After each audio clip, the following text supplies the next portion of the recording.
This podcast is protected under the laws of the United States and other countries. Unauthorized duplication, distribution, or exhibition may result in civil liability, criminal prosecution, and the wrath of the tall man. Boy! Hey, let's talk about you, the ID10T community events at ID10T.com, like Russ Stevens, a.k.a. Cool Movies Darth, who has started a podcast called 90 for Chill, which Russ says is dedicated to movies with a runtime between 74 and 99 minutes, the time frame that I feel is ideal. Russ, I could not agree with you more. That is a fantastic idea. Russ goes on to say there are times you need a cinematic fix but don't have time for the latest Scorsese masterpiece or offering from a comic book universe. There's also times when you need a conclusion to prevent a binge costing you a whole night. My guest and I try to follow these guidelines as we chat up features that are definitely worth your time and are beyond easy to make time for. 90 for Chill, the podcast, can be found on all major podcast platforms at 90forchill.com, and that's spelling out 90, Ninety, 4 FOR, chill.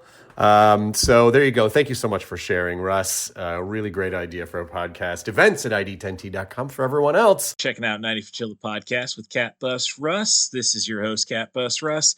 And we are closing out Spooky Month with another marathon, the second marathon between Cat Bus Russ and Couchman Bakes Andrew Tiede. So we're going to tackle features that are about not knowing who the enemy is and possibly becoming the enemy, if you'd like it or not.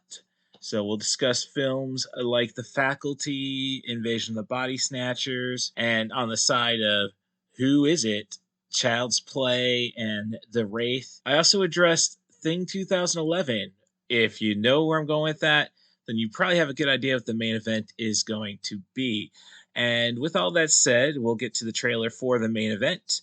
But I want you to know that I'm going to try moving this podcast over to Wednesdays, because it seems like all the cool podcasts like Booze, Boobs, and Blood drops their episodes on Tuesday when they do it. Same thing with In Love with Movies, and definitely the Not a Strong Start podcast. So I figure Wednesday's a day that's pretty clear, interesting podcast. That's just an opinion. I'm just giving you a solid lineup to fall back upon. Got How Did This Get Made's Matinee Monday, Not a Strong Start on Tuesday, and whatever bi-weekly or monthly podcast likes to come out then.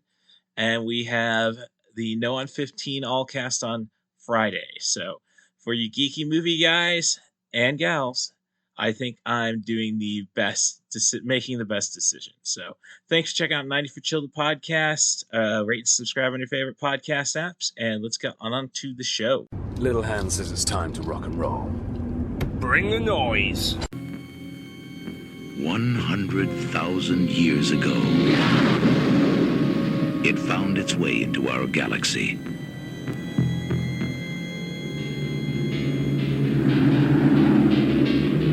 Trapped in the frozen wasteland of Antarctica,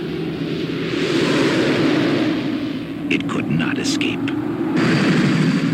Now the men of Station 4 have made a monumental discovery. An alien creature had frozen, but not to death.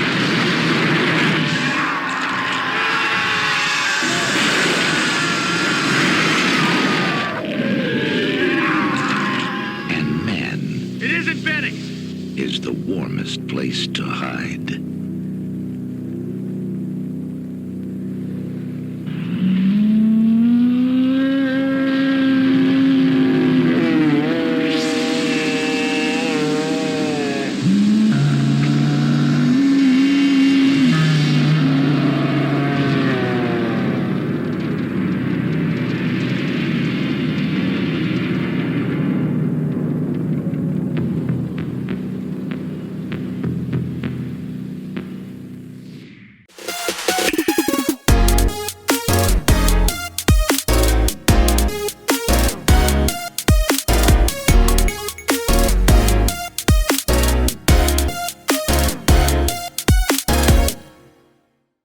So it was not the headphones that made me puke. It was the fact that I was wired. So it's like, oh shoot, this is coming back up.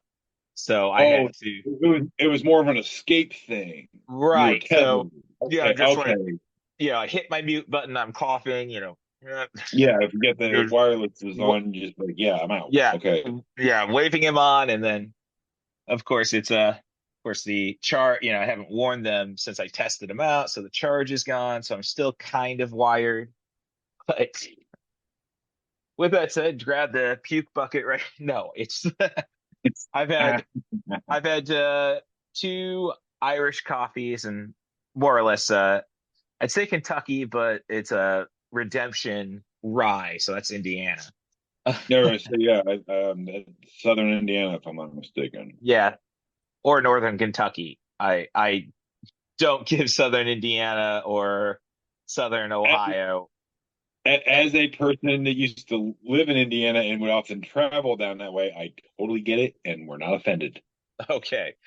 My friends out in Cleveland, the Booze, Boobs, and Blood podcast, they're like, oh yeah, no, Cincinnati is Yeah, not.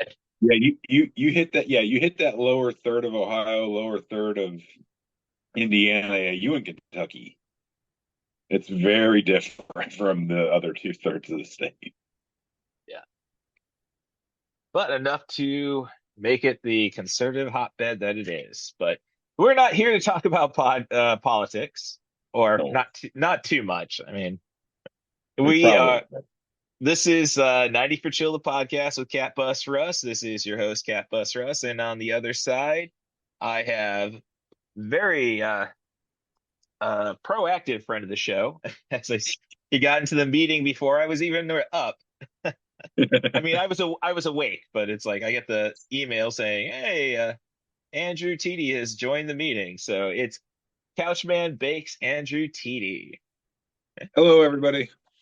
And once again, well, it's one of those. It's not like you. I was talking about just getting into a lot of Clive Barker stuff recently.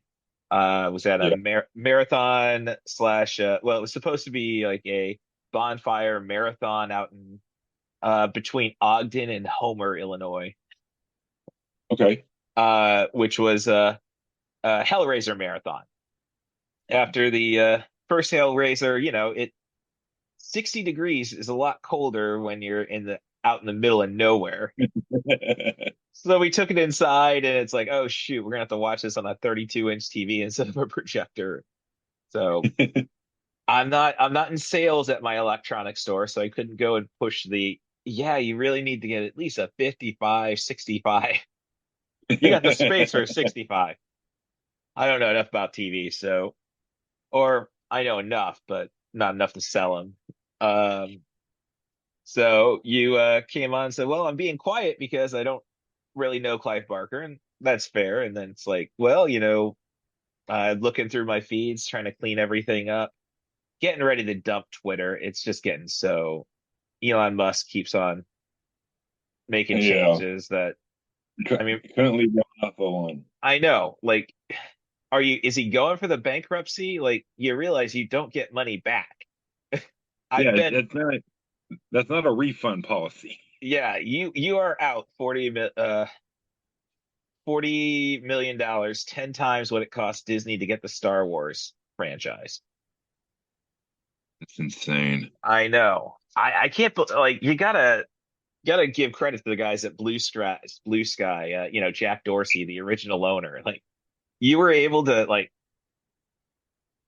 he wanted to buy it, Musk, Yeah. and you were able to get that figure thrown out there, and he committed stupidly. Yeah. I I guess that's what they always say. The more money you have, the less functioning brain cells you have, because it seems like billionaires are constantly doing dumb stuff, but they can afford to do it, which is what really grinds my gears. Oh yeah. So well, I mean, hopefully everything straightens out in New York.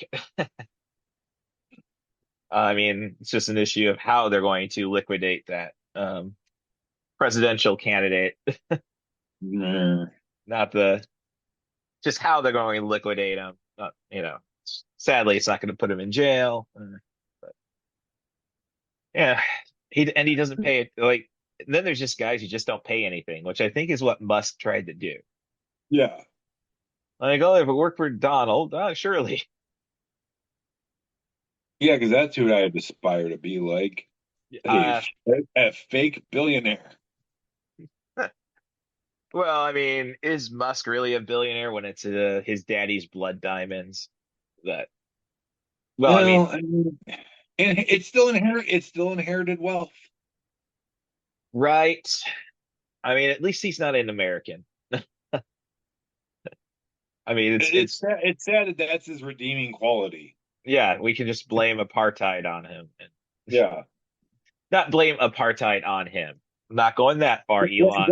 blame blame him because of apartheid. Blame Correct. apartheid on him. Yes. No, I think no. He is a product of apartheid. There Blame we him on apartheid. Yeah, let me go. back that up and reverse it. Like Right. Yes. Missy Elliott once said. I think she took that from Willy Wonka. I think he did, yes. Yeah. Or at least it's very coincidental. Right. Yeah. It's like Wonka stops. No, stop that. Yep. Move back, reverse it. Let's go forward. All right. Um, so we are in a, as I say, not blaming him for doing like, well, due diligence on finding sub 100-minute movies. The movie that's the main event of this marathon, we're going back to the marathon, is just 2 minutes. Like I'm watching it, and I didn't get a more recent rewatch than when we first started to discuss this. So, I watched it last night, so thank you once again for letting me have an excuse to watch one of my favorite movies. no, it's like I don't have like when I'm going through all my notes on the other movies for this marathon I took. It's like the main event has maybe a third of the notes of all the other movies. Yeah. So, because it's just so much in the zeitgeist, you know it, you don't need the notes. But I got little details, and let's see, trying to see how I can get this on. It's like, oh great, now I got to get the disc in the PlayStation. Nah, that's I should have spent less time making up the coffee, I suppose. All right. So yeah, Like just coffee is an essential element of life. right. But did I have to add the rye? Well, Did not. Well, that's the other essential element of life. Booze. it's one and the other, stimulants or sedatives. Well, Trying to operate on what your body naturally produces, that's crazy. who'd have thunk it? Yeah. All right. So yeah, I should mute myself, but I'm not going to go through all the buttons. Where so the Thing 1982. All right. Where can I watch it? Well, I had to deal with that freaking AMC. Yeah, I watched it on Peacock. If you got that. no, because I after Comcast gave it to Xfinity customers. And there's a reason I don't move out of Savoy, Champaign, or Urbana. I worked for MediaCom in the Right. retention department, so I know how bad the service is. But Comcast was giving it to their Xfinity subscribers for a good year, 2 years for free. And then it's like, yeah, I was about to watch, I think it was Money in the Bank. And it's like, yeah, do you want to sign up for premium? Yeah. So let's see. You do have to pay a few extra bucks if you want the wrestling junk. I Yeah, get it. but I'm an AEW guy, so because I want I watch. wrestling. I understand, and I'm a junkie, so I watch all the wrestling I can find. I don't care Well, what the letters are. yeah, well, I'm just saying good wrestling promotions. So Oh, sure. Oh, sure. NXT, I guess you throw NXT in there as a good wrestling promotion. Mhm. If the fans aren't chanting your letters, you're not Right. doing it right. Well, speaking of which, one company is going from a name back to letters. Impact is going back to TNA. I used to go to them when they were doing weekly Wednesday pay-per-views from the Oh, Nashville. I was there all the time because they'd let the soldiers from Fort Campbell in for free if we wore our uniform. okay. It was do those camera pans, you'd always see some soldiers kind of sprinkled around. That was us, and it was a good thing to have on camera, Hey, especially when you consider this was 2002, three, and four. oh yes, yep. Uh, yeah, and yeah. So I mean, I would pick up a pay-per-view every so often. Like, I mean, I Sure. liked it. I like the format. I think they should have. I mean, yes, there's no much. Well, no, I mean, you just have to be like.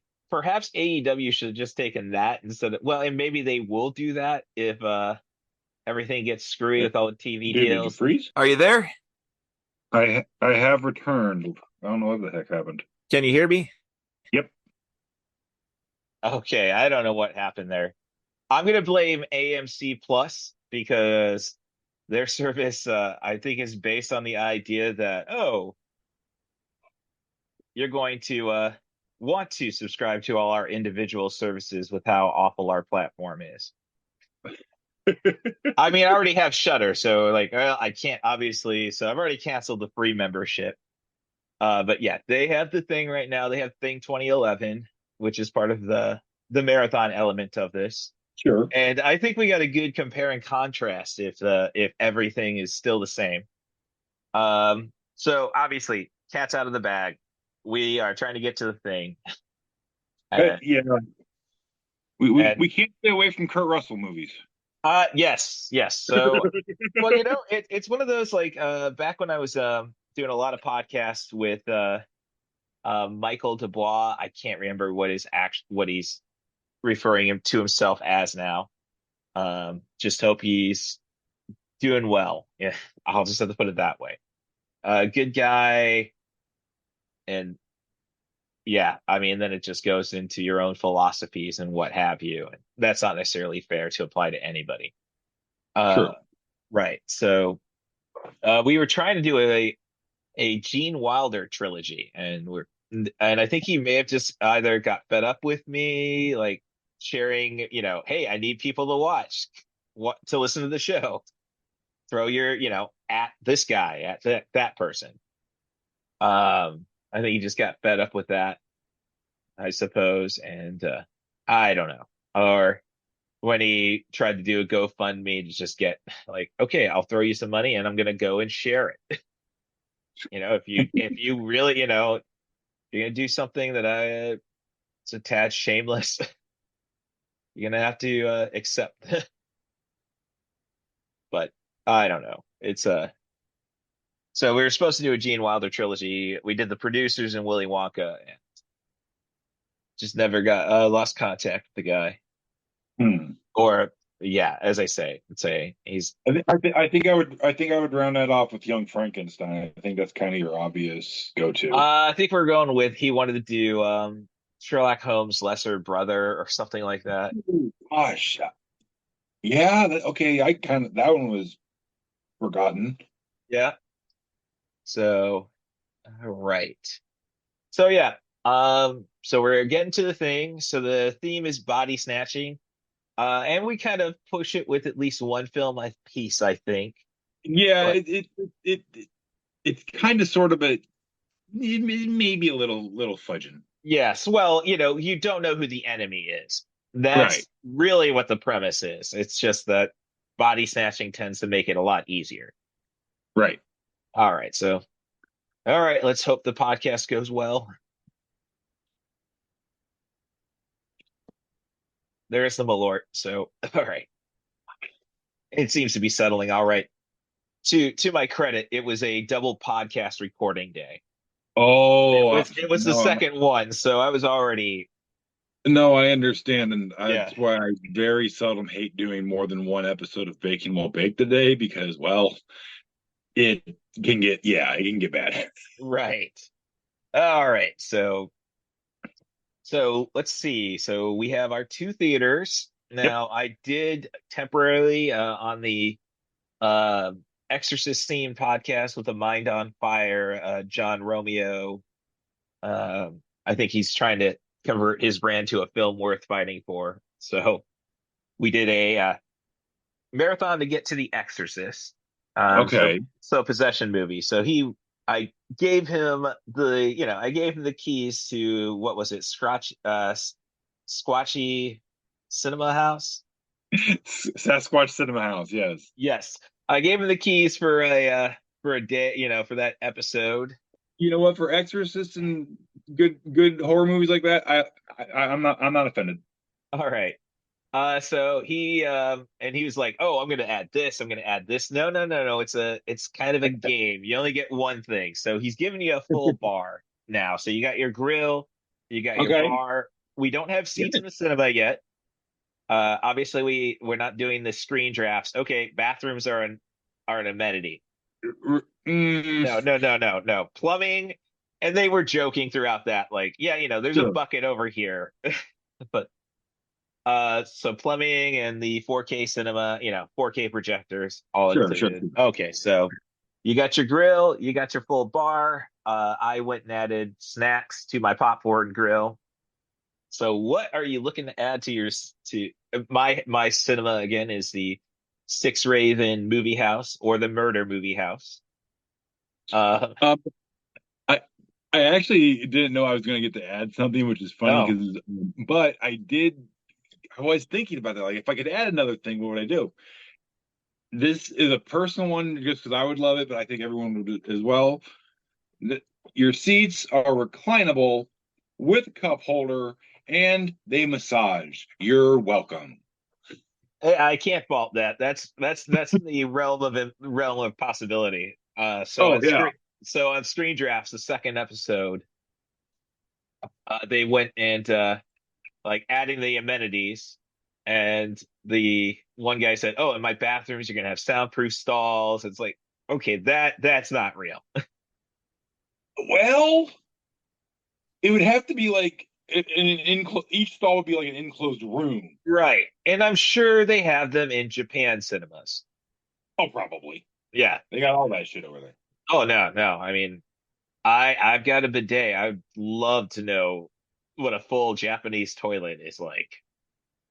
But I rent, That so thing probably has a cup holder with it, honestly. yeah. Yeah, they might massage. Well, if you ever used a bidet, it's like, Oh, that's true. once you get past the initial surprise, it's like, Yeah, all right. yeah. It, especially if you the first time you use it is after an all night excursion to Oh, downtown Nashville. Uh, yeah. yeah, you're not ready for that. No, no. You and your buddy Jack Daniels, who you've been with all night, are not ready for that. I'd like to there's all Tennessee there.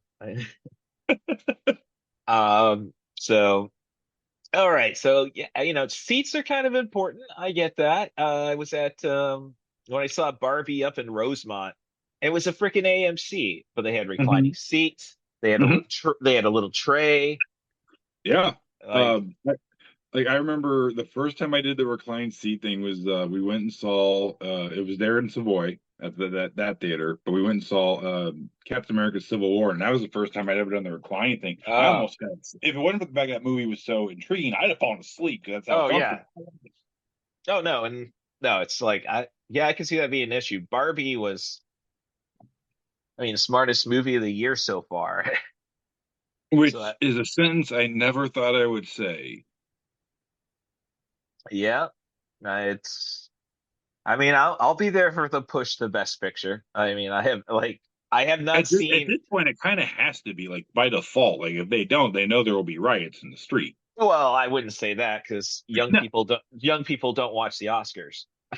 that's true. Like they did their best a couple of years ago with, like, oh yeah, the fan votes on Twitter and such. And like, no, I don't think No, that they just I don't. wait till the next. They just wait till the next day, like I do, Oh, and just okay.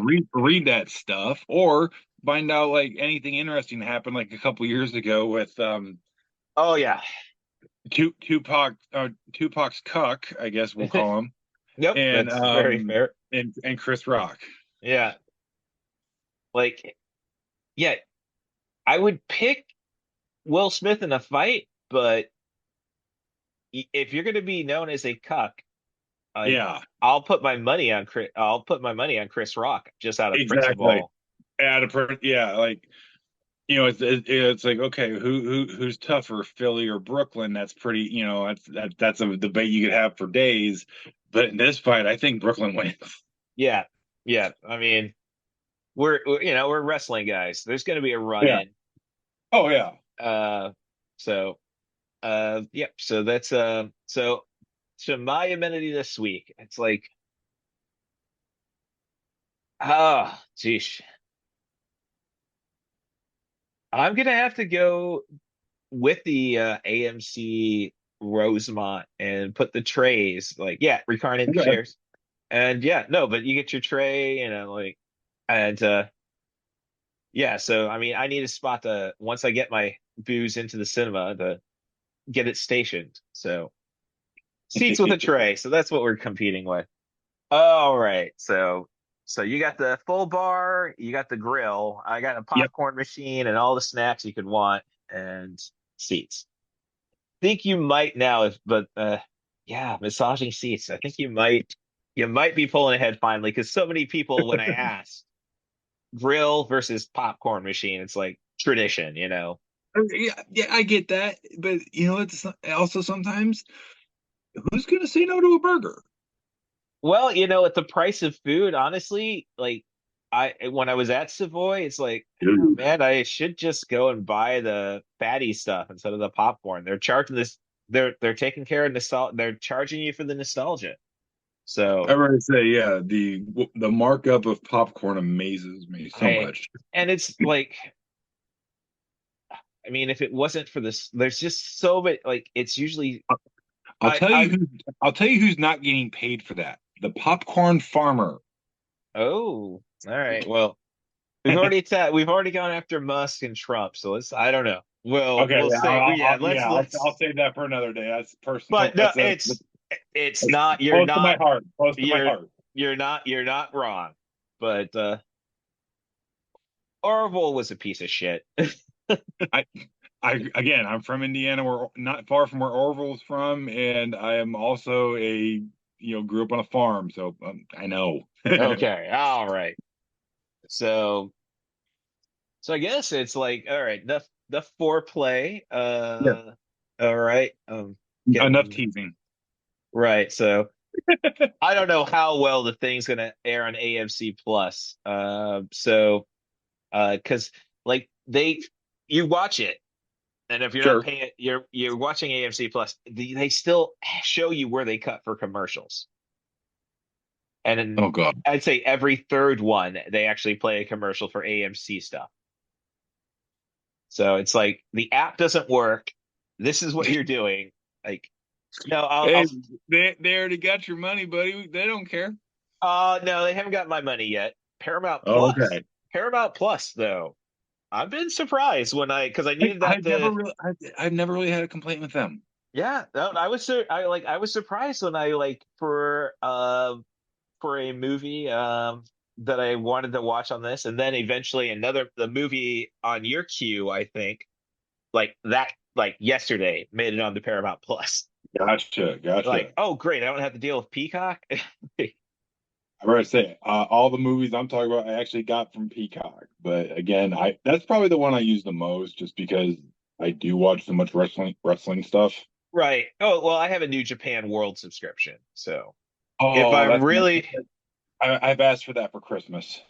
oh geez, I mean, if I really need a wrestling fix, like No, I get you, dude. yeah, I can turn that on. I don't use it a lot, but sad like it's more the comfort. I mean, Oh yeah. you know, It's the fact I that, like, hey, I want to watch some world class, really good wrestling. Oh yeah, what's on the Japan app? yes, right. So but now, Tony Khan, if you're listening though, you can pull off the $10 a week pay-per-view. Oh, I I think they're going the max. Everything I'm hearing is that I they're I getting just that I they're know getting that max. I'm just waiting for it, but Showtime got out of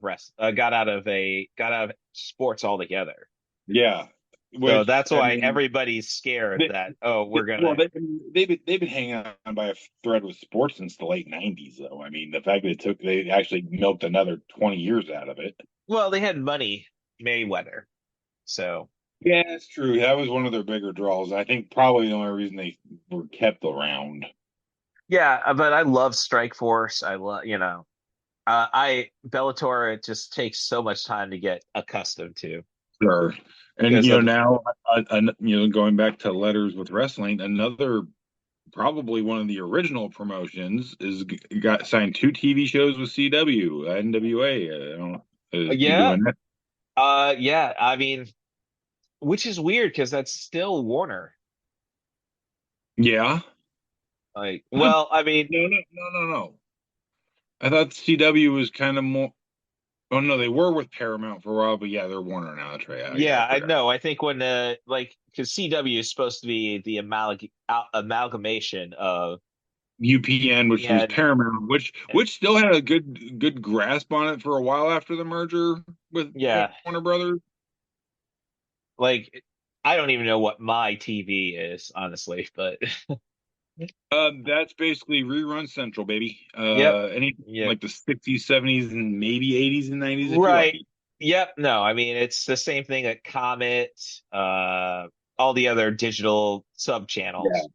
yeah. They're So, they're just places for people uh that have AARP memberships to go and watch their shows.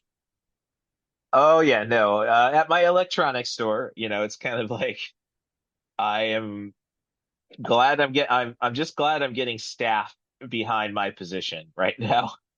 But it's like, how the hell do people know how to frickin' shop?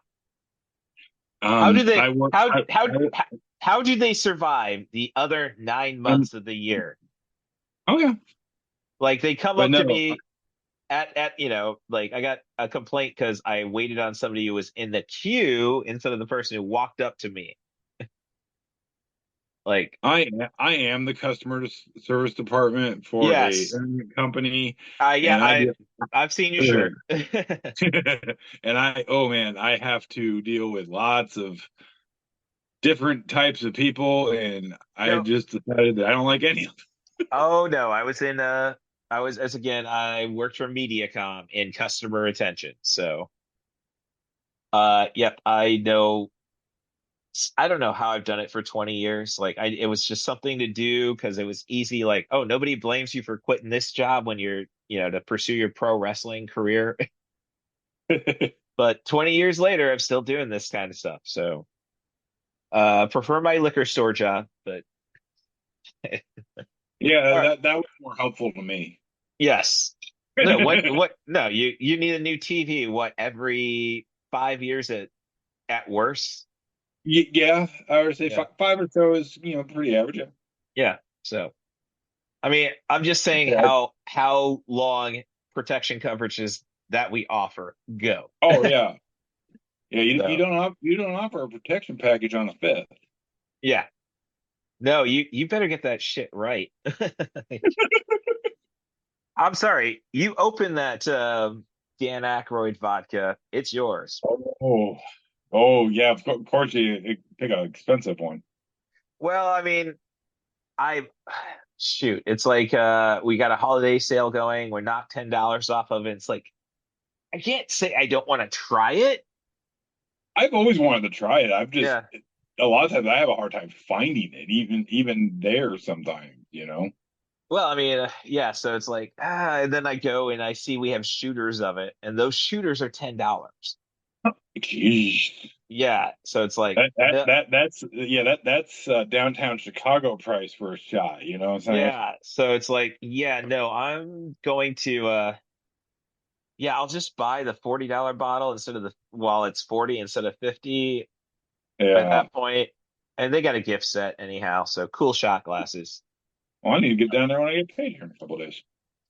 Well, Tuesday is typically when the deals end, so. Oh crap! I get paid Wednesday. Well, I mean Wednesday's the new sales, I should say. There Oh, you go. But yeah, so I don't know. I still got to get you your Pork Chop Express sticker I got from Band Expo. yeah. So we'll figure something out. Going back to the fact that yes, this is like our third Kurt Russell Kurt Russell movie. movie that we're getting to. Yeah. Yeah. So with that said, let's again quit the foreplay. We're just getting out the grenades on the helicopter. Okay. Okay. Like Yeah, I I don't. want. Yeah, we can address the grenades on the helicopter if you'd Yeah, like right we'll now. get there. We'll get there. We'll get there. Okay, okay. So I guess it's I should flip a coin, what have you, who goes first? Sure.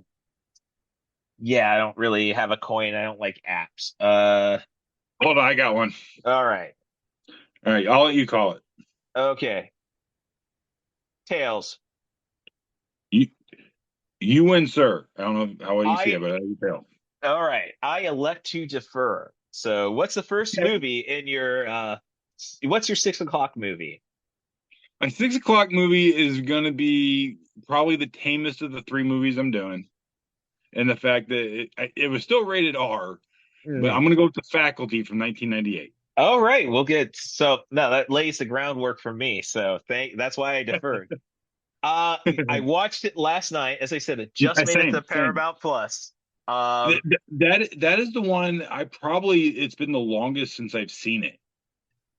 You know, I've been flirting with some girl up in Oglesby, Illinois. I figure my That way. little brother lives up there, so hey, Okay. get an excuse to see my niece a little more often on top of that. There you go. There you go. So, and she said, "Oh yeah, I thought it was cool." And I said, "Well, when I was 18 when this movie came out, Right. and I would have, yeah, so just a senior in high school because I'm a year older than everybody." Yeah, I was Um, 16 when this came out. yeah, so I thought it was a little too hip. Like, oh, because Um, I knew Josh Hartnett was on the rise. that's the Um, thing. Like, really, your only established one of the quote unquote kids, was Elijah the Wood, because Wood, and you're still knew thinking him of him as from a like, child actor. yeah, we knew him from like Huck Finn, The Good Son, Son, yeah, North. right. Yeah, so it's I would say so. Uh, yeah, so it's Josh Hartnett, Clea DuVall, Jordana Jordana Brewster. Brewster, Robert Effin Patrick. Who- That's the entire reason I wanted to watch the Oh, movie, honestly. oh yeah, still every scene he was in, Yeah. like Jack Nicholson level of scenery chewing. Oh yes, that's him at his like. It's really weird because he's the T-1000, the most stoic, Yeah, he goes from having no emotion in that movie and he's to excellent. liking Like, excellent, excellent. And then you fast forward 7 8 years later, he does every emotion on the human spectrum in one movie. yes.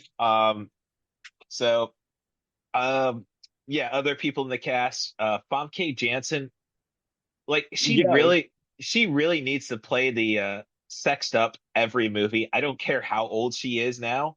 Like, it would have made she's probably in her late 40s, early 50s now, now, and yeah. and still very much hot. I know. And like gosh, you really want to make the Taken movies interesting after the first one. Oh, sure. Make her, try to Well, seduce those Russians what, were they Armenians in the second movie? something like that. I know I a don't remember. Russian. I know It's been too many years. The Russian was the bad guy. Yeah. He was. I'm sorry, I don't recall your name because you are awesome. But Yes. he was Yeah. the bullet dodger, and Mhm.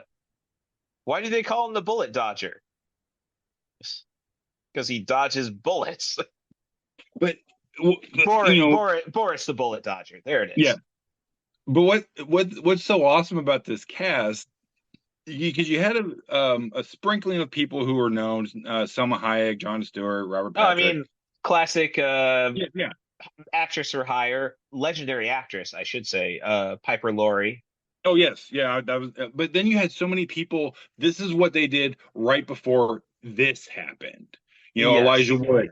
A couple years later, he's filming Lord of the Little Rings. Rings. Yeah. Jordana Brewster was actually already in negotiations for Fast and the Furious during this movie.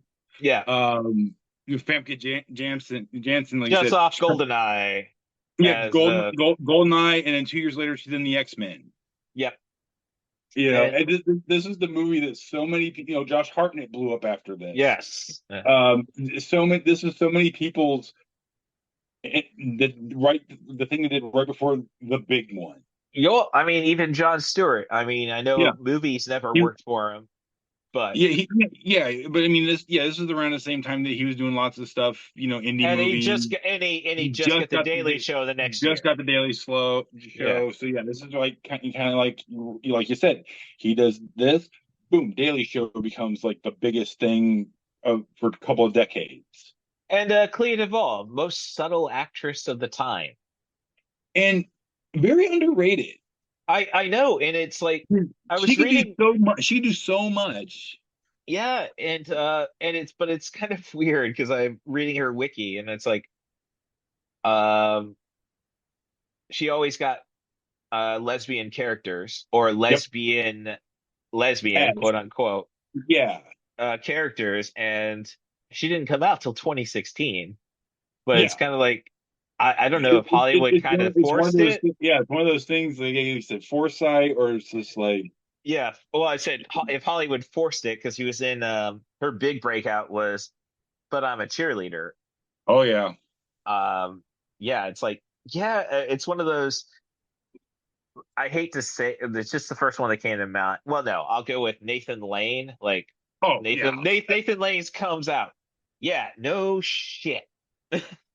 yeah. That I mean, no No, I'm not trying to disrespect. disrespect her because I Yeah, 'cause, of the there right. there are a handful of people that when they come out, you're not shocked. Yeah, when it was A very good friend of mine from high school, when he came out, and I was like, yeah, I've known this since fourth grade, bro. yeah.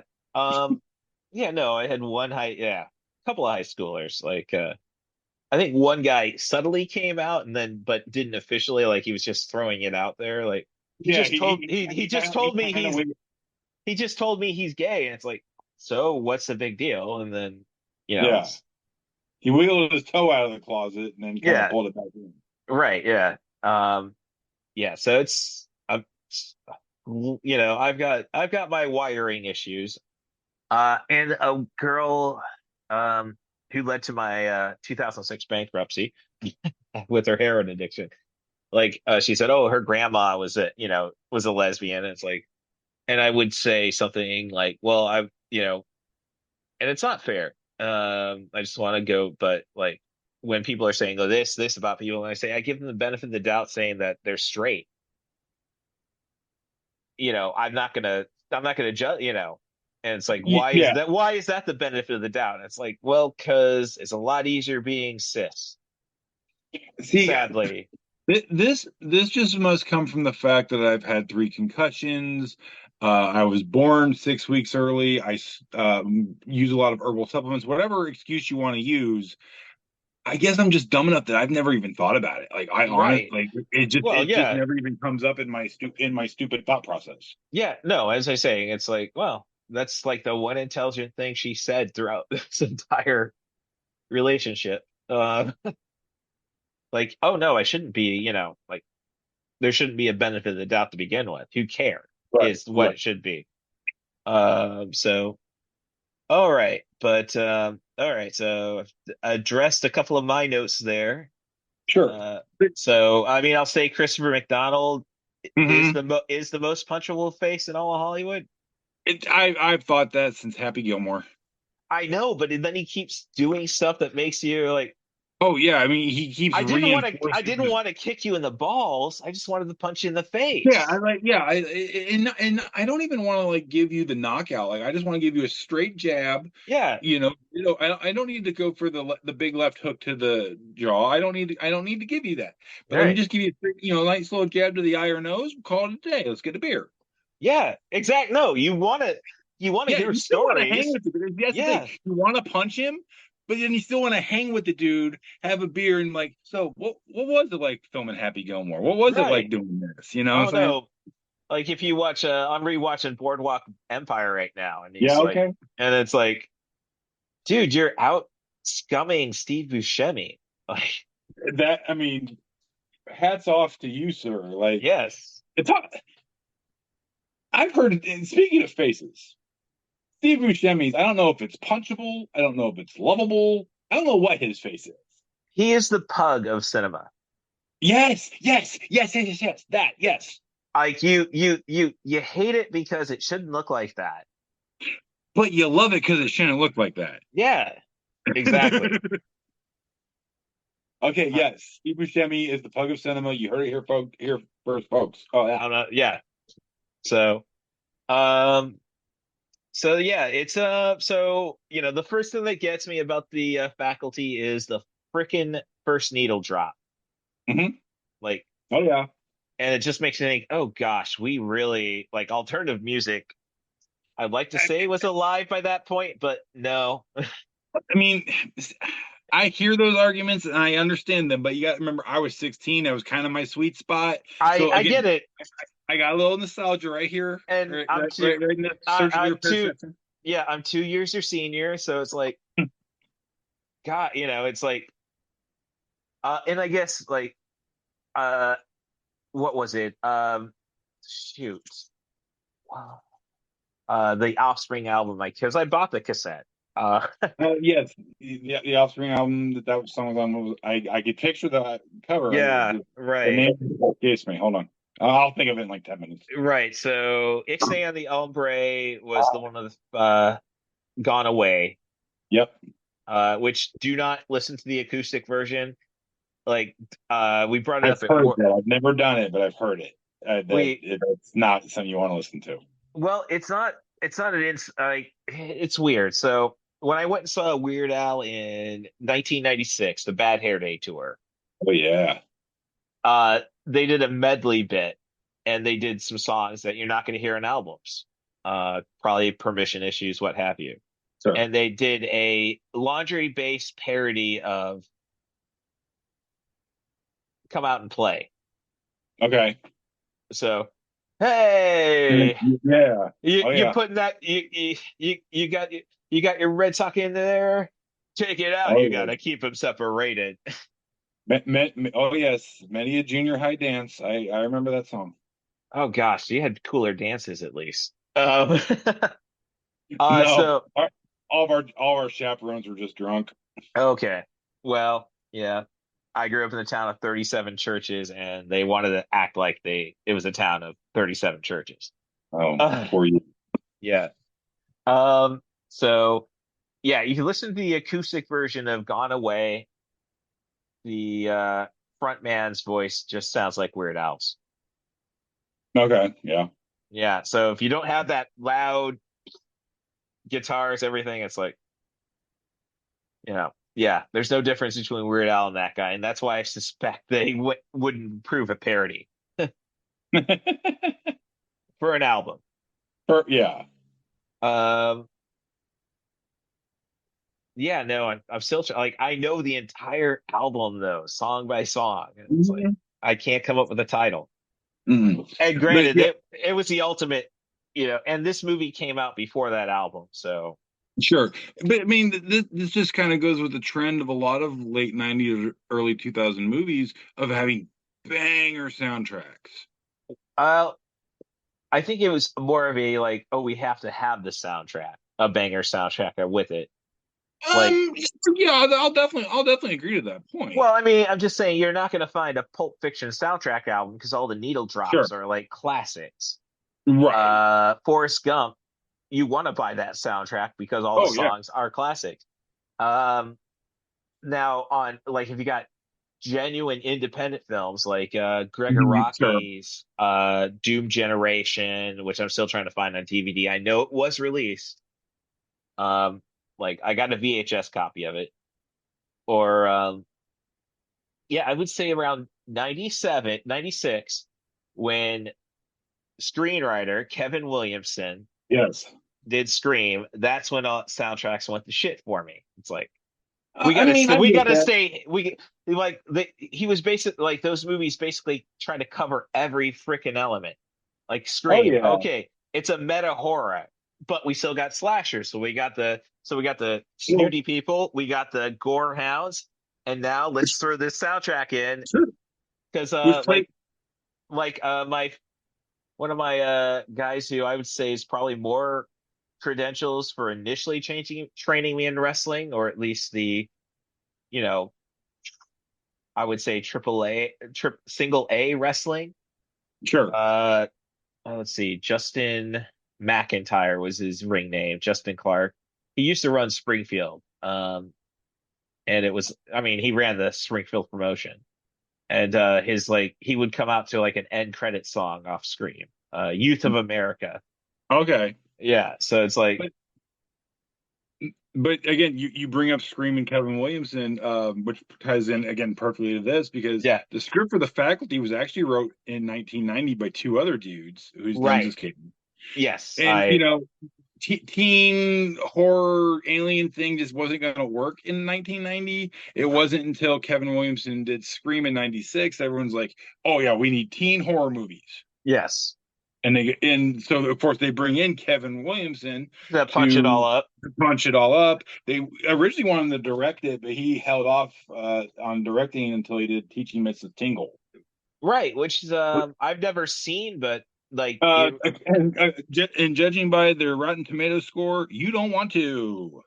I hear that, but then there's It's so many people. it's in the teens, dude. I don't remember but No. But The Faculty has a Rotten Tomato of 55, and upon watching last night, like I said, for the first time in 20 years, probably, I definitely get why people hated on it a little bit. Yeah. And like I said, I was looking through the lens of what I was as a teenager, and then I saw it through the lens of a grumpy 41-year-old man. Mm-hmm. And yeah, like there's parts that still hold up, and there's parts like that don't even make any sense to me. Oh, well, yeah. I mean, and there's a main one. Okay. We're gonna fast forward all the way to the end of the movie. Cool, I'm with you. Okay, end of the movie. Aliens have been defeated. Spoiler alert.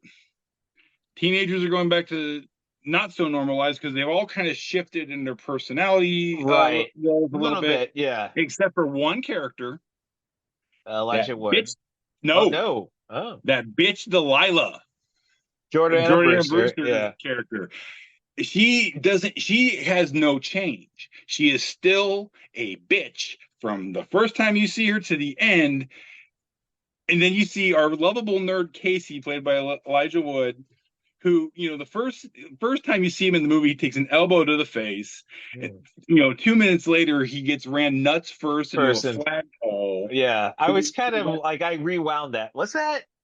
Yeah. Did they, like, one, it was like, I'm rewinding it, and it's like, nobody ever played Frisbee in the quad. Yeah, I mean, you see it in every movie that has a quad in teenagers, but no one ever did it. Yes. Okay. And then it's like, I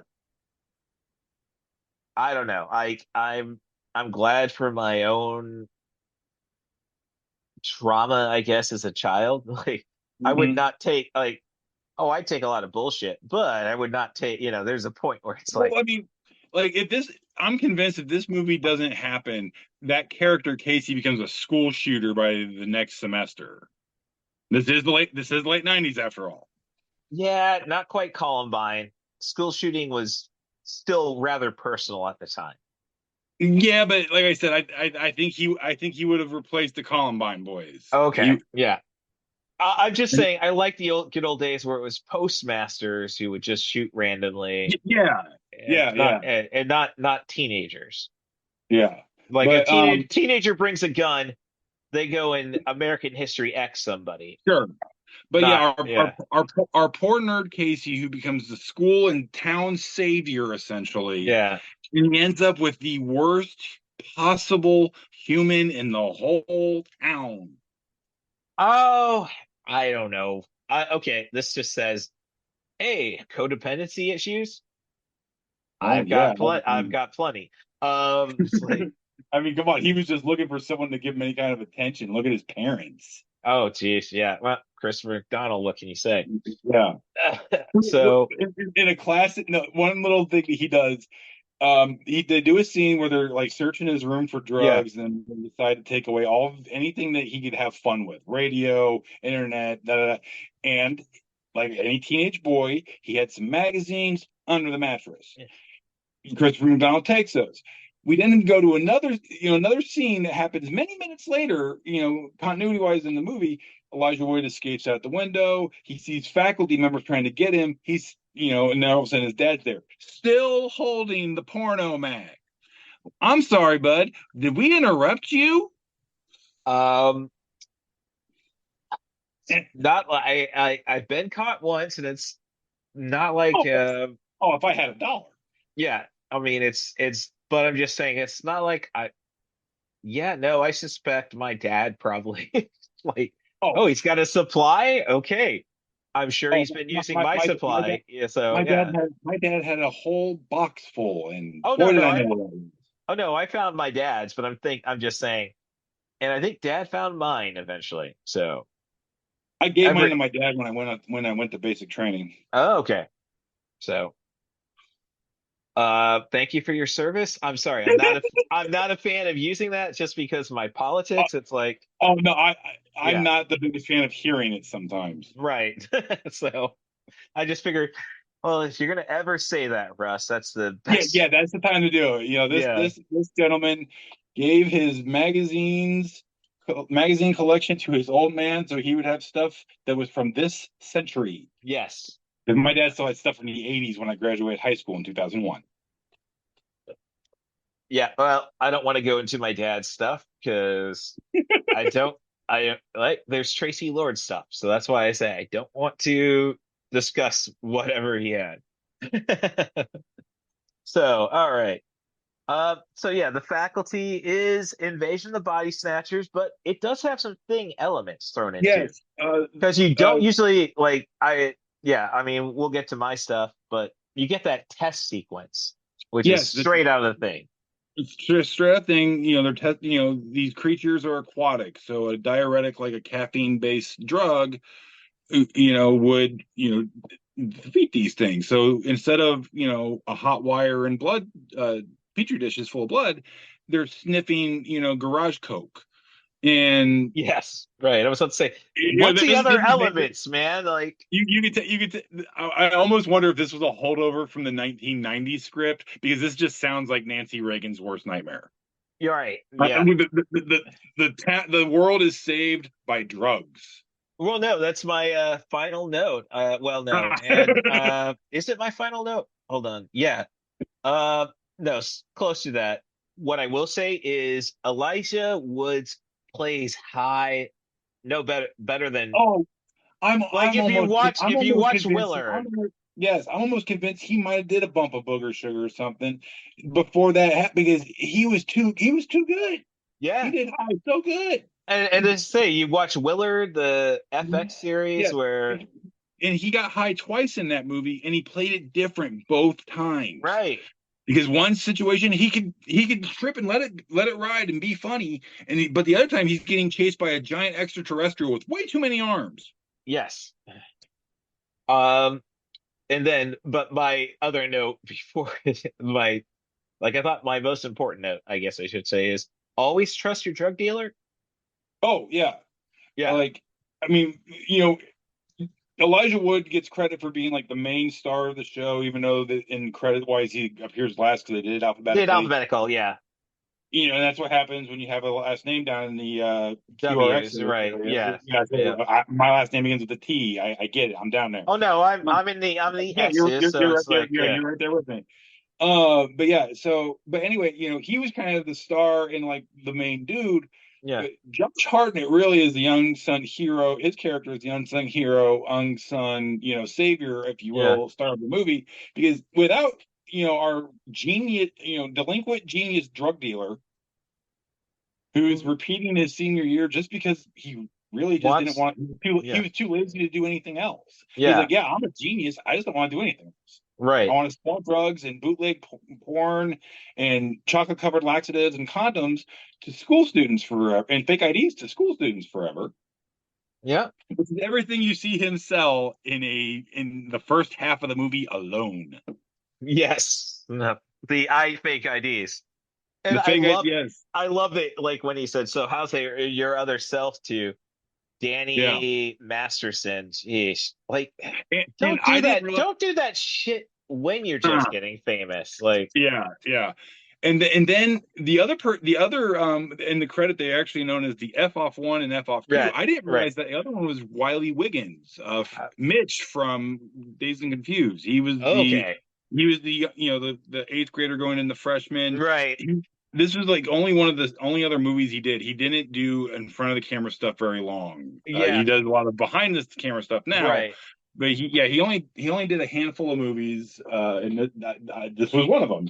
He Yeah. had a couple blinking and you miss some scenes. Oh no, I've got a big blind spot on Richard Linklater, so I Hmm. haven't, and it's like I don't know. I guess maybe I haven't watched Dazed and Confused because I want to I see remember. that's another one. Yeah, Like our I main just event want. movie, The Thing. This is another Yeah. one I can watch like 3 or 4 times a year. Dazed and Confused. Uh-huh. I really enjoy that movie. Well, it's just again, it's just like I really want to think of Mila Jovovich as Lilu instead of Sure. the stoner on the cover of Dazed and And Confused. there's nothing wrong with that. I Yeah. enjoy Lulu.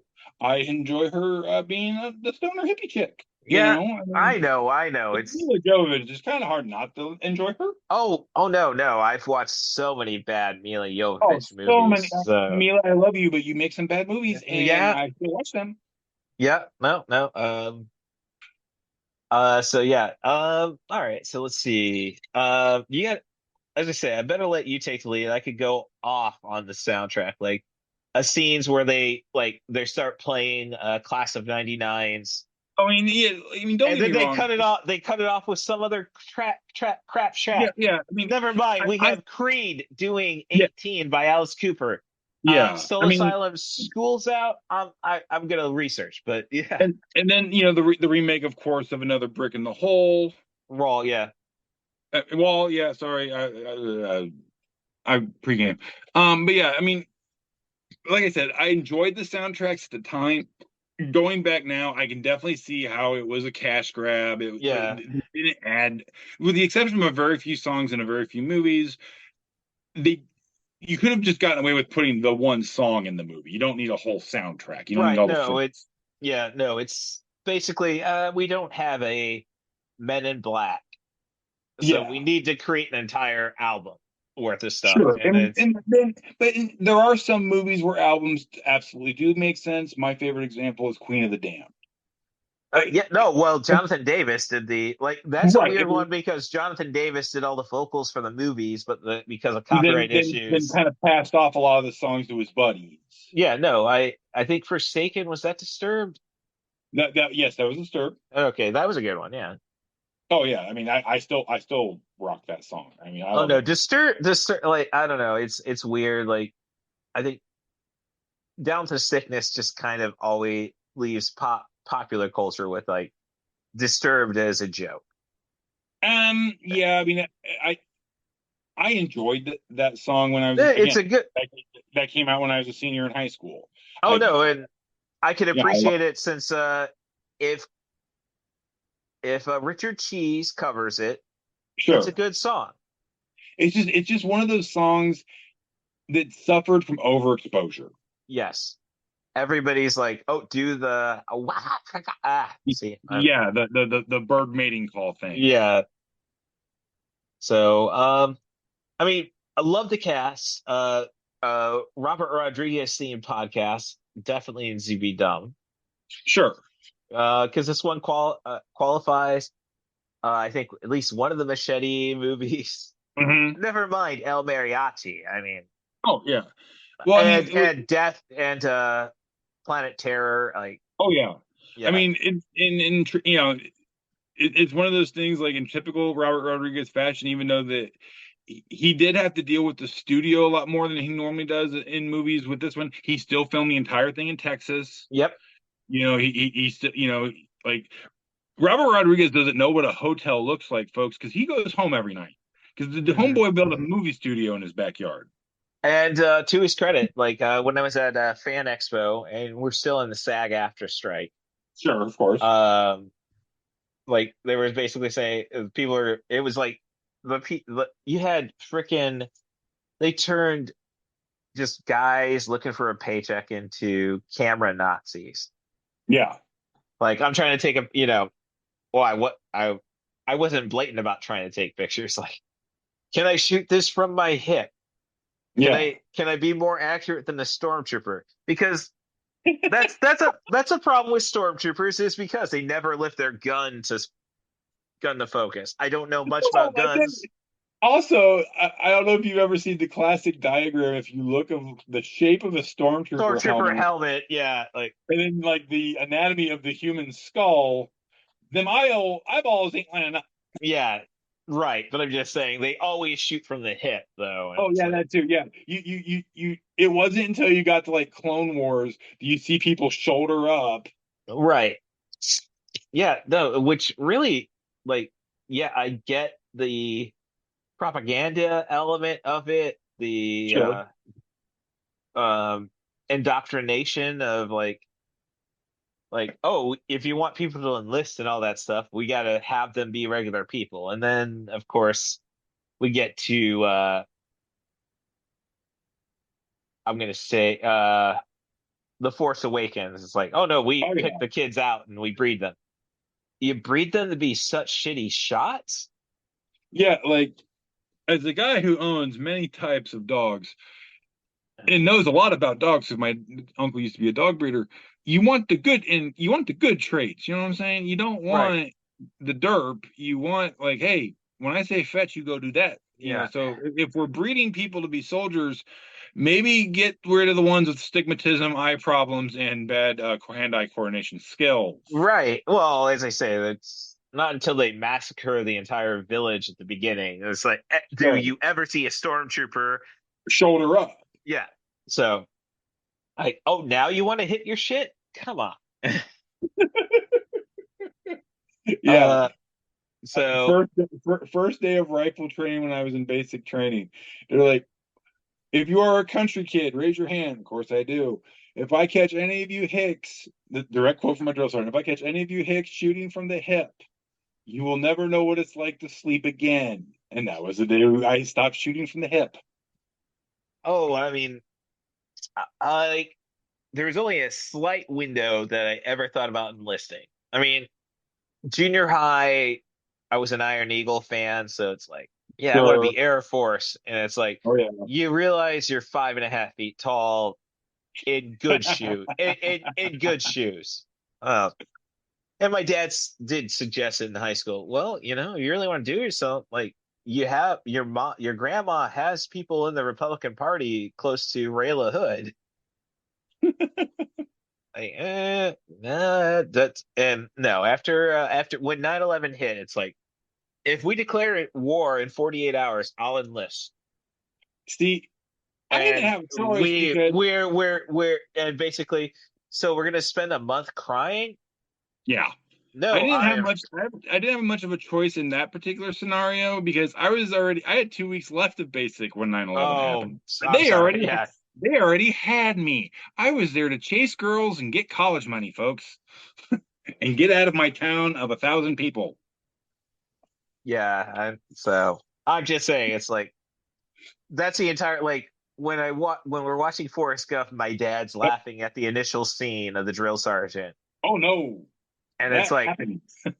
well, no, he just said he's just chuckling. It's like that is so far from what they will actually do to you. Oh yeah, Like, it's like well, I mean the best scene if we're going that route, Full Metal Jacket. oh no, Full Metal, no, Lee Ermey is still like Well, yeah, somebody of, because yeah, we bring in a consultant who was a drill sergeant during that actual time frame, and the consultant was better than the actor, so the actor gets fired, and now we're going to put Gunny in there, yeah, Gunnery Sergeant freaking R. Lee Emery, and just basically you do you, boo boo. He didn't right. have a script. He didn't have a script I know. And that's what I'm saying. It's like, in a Kubrick movie. He didn't have a script. oh yeah, didn't even stop to really register that. But Yeah, what I'm saying, it's more of just the like, as somebody who went through martial arts and really was able to combine his religion, it's like, all right, no, just be Zen. No, I'm not going like, oh, you want me to kill somebody? All right, just no, I'm cool. I'm cool. It's a job. I get it. What, you're gonna treat me like a piece of garbage? No, no. see, I figured, you know what? I don't do good in school. I'm not Oh, gonna do school good in 4 or 5 years of college. So you know what? Instead of me wasting that money, I'm gonna go get paid and just, be a dumbass for 6 years. yeah, Then little do I know that, the course of world history gets changed 2 weeks before I graduate. right. I know. I'm just saying, like, there's a reason. I mean, I don't want to say I was a very philosophical teenager, but I kind of got found where, like, my state. Sure. And yeah, so it's like, no, I'm not like, oh yeah, go in. As I say, it was basically based off World War II. Sure. We declared war 2 years, 2 days later, and it was your duty to enlist. They really probably did. Once again, you bring that up, and when you bring up World War II, you bring up why we got in, which was Pearl Harbor, which Yeah. was a movie that was released about 3 months before the Oh terrorist attack. So yeah. talk about propaganda, baby. Oh geez, People are already, yeah, people are already feeling nostalgic and pro America because that movie comes out. And then we have almost a very similar circumstance yeah. of what happens, and oh boy, you couldn't get people into the recruitment office fast enough. Geez, I'm glad I had like, I'm glad I can stick to my standards then. Like, oh no, we declared war 2 days. 2 days later, I'm there. And Yeah, the oh, fact that it took us a little longer than what was expected we with took all a this, we took a month to like assess everything, and it's like, because there was so much with all the fervor and all the like, hey, what the heck attitude that we had at the time. Yeah, you would have thought we would have been over there a lot earlier than November. exactly right. And yeah, as I'm saying, like, they had a chance. Well, as someone who's still dealing with that stuff, you dodged a bullet, buddy. Well, I'm not like, those are the type of decisions that make me think like, geez, maybe my parents are right. I'm wasting my like wasting my potential. I get a lot of, you could have been a lawyer because you can argue with anybody. It's like, Oh, yeah, I get that stuff almost every time I talk to people with the same last name as me. uh, oh well, family besides that. No, I No, definitely because was. luckily all my friends know what a big of a dumbass I truly am. So they're just like, yeah, you do you, boo boo. You see, Like that's just Andrew over in the corner. He ain't got nothing sharp. He'll be fine. all right, so uh, yeah, really, I mean, I got other notes like BB Newworth as the anti Lilith. Yeah, Like, there no, I as don't. a kid watching Cheers, I was like, she's mean. Yeah, She's not, I was very young when that show was on. My dad watched it every week. She's mean. She's not nice, but I don't dislike her. And then I watched The yeah, Faculty, and I'm like, that's why I like her. She's yeah, mean hot. yeah. So my last note was more like because of a scene earlier, like Yes. when Casey is trying to talk Stokely into, like, there's a conspiracy, and he goes on. It's like, well, there's another note I should address. Like, I think I may have showered a handful of times in gym class after Yeah. gym class. Like, Yeah. why is that still a trope? Like, I actually, I had a weightlifting class because I played football. I had a weightlifting class, my first class of the day for 2 school years. So it just made more sense to me. Okay, I got to get up at 4 in the morning yeah, anyway to do my cattle chores and then get on the bus. I'll just take my shower after gym class because right. I'm already No, going to be a stinky bastard. okay, I get that. But it's like, I don't know. So I only took gym class for this first 2 years and my last semester because after I got out of wrestling, it's like, why am I doing this athletic PE BS? I did it because it was an easy A. Well, no, as long as it's not the basketball quarter, I'm good. Um, Oh, that's why I did specialized PE and just it was strictly a weightlifting class. I went okay, in, I bench pressed for an hour. I did bench press and bolts, shit like that for an hour and a half every day. in the first thing in the morning, and then I went on to my other three classes of the Well, day. no, and when I was athletic PE until my my senior year, last semester, it's like I'm not wrestling anymore. Yeah, like I would say with my athletic PE stuff that I would do that I did before that, it's like, okay, when it like you just let me know when dodgeball week, kickball, you just let me know when we're doing that stuff. Like I don't Yeah, care about all this other crap. Like right. like why are you getting the golf clubs out? Do I look like I golf? No, I look like I drink beer on a golf course and hit the ball as hard as I can. That's all I want to do. Well, that's the purity of golf. Thank you, But but but the problem is if I'm aiming north, that ball's going about southeast southwest. You know what I'm saying? that's that's worse than Yeah. Well, no, I was about to say worse than Rodney Dangerfield. Not as bad as Jackie Um. Caddyshack Yeah. 2. Yeah. All right, Yeah. so No. Yeah. No. I'm horrible. I can hit it a mile. I just can't hit it where I want it to go. yeah, so it's like there's a so I was about to say when they go through that entire thing, like, well, perhaps Spielberg, Berg, Emmerich, Lucas, Lucas. don't like that's just it. The Emmerich thing got me. Like Well, I'll let and you slip, again, Sonnenfeld. Emmerich, don't again, it was. let's not celebrate Emmerich by I'm not, any I'm not stretch of the celebrating. I'm just saying I imagination. get. I'm not celebrating him. I'm just saying I get why he was put in. This was Yes, 1998, 1998. couple years removed from Independence Day, Yeah. which not a bad movie. That one still holds up. Don't talk. I'll fight you on this one. Don't talk to me about no Godzilla. Don't talk to me about no Independence Day 2 for the love of God. Well, I mean, after I went to a live Mystery Science Theater 3000 in Chicago and Oh yeah. saw uh Roland Emmerich's Making Contact as the movie, it's like, oh my God, this guy is the most hack. Yeah. Uh yeah, no, I'm I'm trying not to I'm bite not I'm not I'm biting my tongue because I did not want to use the F word. I wanted to go total C word. oh yeah. So No, I get your rage of Independence Day.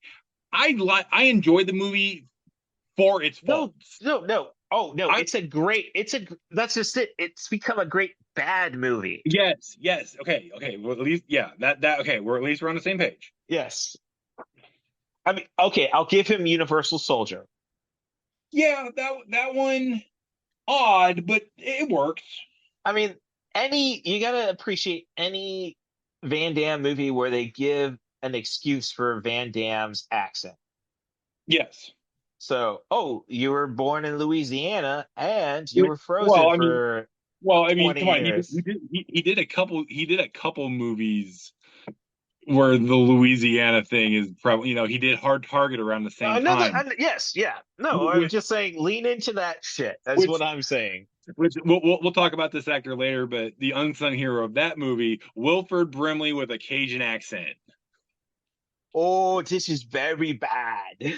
He hands the female character a flask. He goes, "Here, drink this, but be very careful. Do not spill. It'll kill the grass." Oh yeah. It'll Well, as they kill say, the grass. his last line in the movie is, "Oh no, this is very bad." Yeah, very bad, very much injured, and there's a hole in said flask. Yes. Like, everyone's just happy he's alive, and he's pissed because he's probably had that flask since his granddaddy gave it to him. Yes. Oh, do Like, you how have am I the? gonna drink? How am I gonna drink the moonshine? Oh, do you have that shotgun I gave you?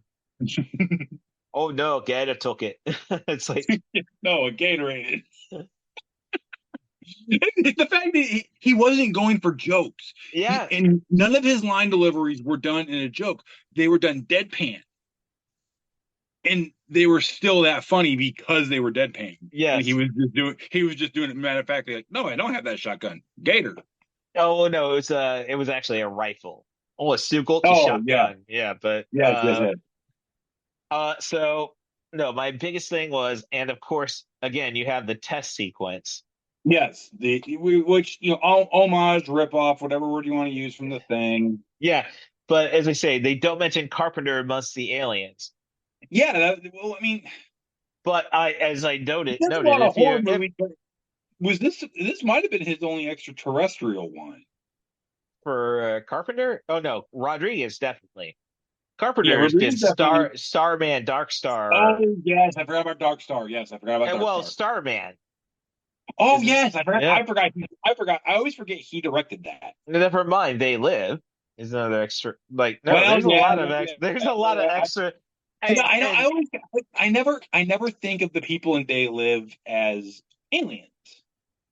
yeah, I just no, think of it. I honestly think all yuppies and influencers like that are really just another species. yes, no, I understand that, but it's like, and you could even go to Prince of Darkness is like, Oh yeah, you yeah, could make that excuse. yeah. Yes. So, but no, I noted it's like they don't mention Carpenter. It's like, oh yeah, Carpenter was able to successfully sue Luc Besson over Oh Locket, yeah. and I think that's still a stretch. Yeah. Like space, I no, mean, it's a space prison. It's not New there was York. It's not L.A. there was just enough comparisons to make that argument make sense Yeah, if you were had a really good lawyer, which I'm guessing Carpenter had. he hasn't made a movie since. Well, I don't think he. Well, I mean, I think his last directorial effort was a Masters of Horror, which was an Yeah, yeah, Masters of Horror, and I think I know he did like a couple documentaries oh in the last yeah, few years, but I don't. Yeah, we don't count those as directorial movies. and his last Master of Horror, like I watched it because it has so many good things. Ron Perlman, Mhm. but it wasn't that like yeah, John Carpenter. So I'm just saying, like he hasn't really worked. He's gonna get Yeah. credit. I mean, and no, he's playing video game like he. That's who I want to be. Oh yeah. He's more concerned playing video games, and he's Because I mean, first things first, he is getting on up there in years. well, Let yes. So I mean, you know what, dude? You've made some banger movies. You've made some wonderfully bad movies. You've I made some movies, and I well, you say wonderfully bad movies, like really? Like vampires. this there's still the Carpenter charm to it, and Oh yeah, but it's still, yeah, that was before James Wood went over the edge. So it's like yeah, um, so it's like yeah, I'll yeah. say it. I He made love one of those. I Yeah, like still not thinking. I like and I'm a like the first John Carpenter I saw in theaters was Ghosts of Mars a couple of times. So it's like Yeah, I mean, he was one of the most quotable movies. One we've talked about a couple of times. Big Trouble in Little China. yeah, You know, so like I said, he's got a pass for me for life. I don't care yeah. what how bad the movie is. I'm still gonna go watch it. Right. So no, his last movie was The Ward. And I have not like somehow this well, that's a box art like well, that doesn't look like that looks like trash DVD horror as I look at it as a wall at Walmart. Oh, and I like some of the cast. I like all the cast, but I'm team Amber Heard. I'm not team Johnny Depp. So Interesting. look, the thing about Amber being the So what you're saying is there's not a lot of people at your club meetings. nope, there is not. I honestly don't. I mean, They're both they're I think she's a crazy bitch. I think he's eccentric as hell. They're probably both lying, and they're right. probably both telling the truth. Exactly. And what the problem is like the problem with the Johnny Depp case was basically like, all right, so if we accuse somebody who's got un I mean, I don't know why Johnny Depp gets so much love, but he's got a lot of love, especially from women. And it's like, Well, no, because this guy, he was part of this guy, Providence since the 80s. this guy still lost. Like he did not like it was not an absolute Amber Heard. I mean, Amber Heard loss. They did prove he was guilty of lying too. Oh, sure. maybe I not mean, to the extent, but it's basically like if well, you, it's more or less like, all right, Johnny Depp wins, and it's like, yeah, now you're just telling women to shut the f up. it, That's what that I'm sorry. That's just it, where I'm at. It's like now oh it's no, like no, there I believe me. I've gone back and we're forth with this before. I get it. I'm just saying we're establishing there are untouchable people still. Sure. But my main thing I took away from this is something you kind of alluded to a moment ago. If you have any kind of actor being accused of lying, they are automatically guilty in my eyes because they get paid to do that regularly. You pay them money to lie to you in a movie and to convince you of this thing. So yeah, they're going. Yeah, if they're up there for lying, they're guilty. Any actor, I don't care who it is. Tom Hanks, I love you, buddy. You're the most humble and most lovable guy in Hollywood. You're guilty if you're accused of lying Yeah, because you're an well, actor. I it just goes Maybe back the to first person to ever take a shot at Tom Hanks. no. It just goes back to Scarface.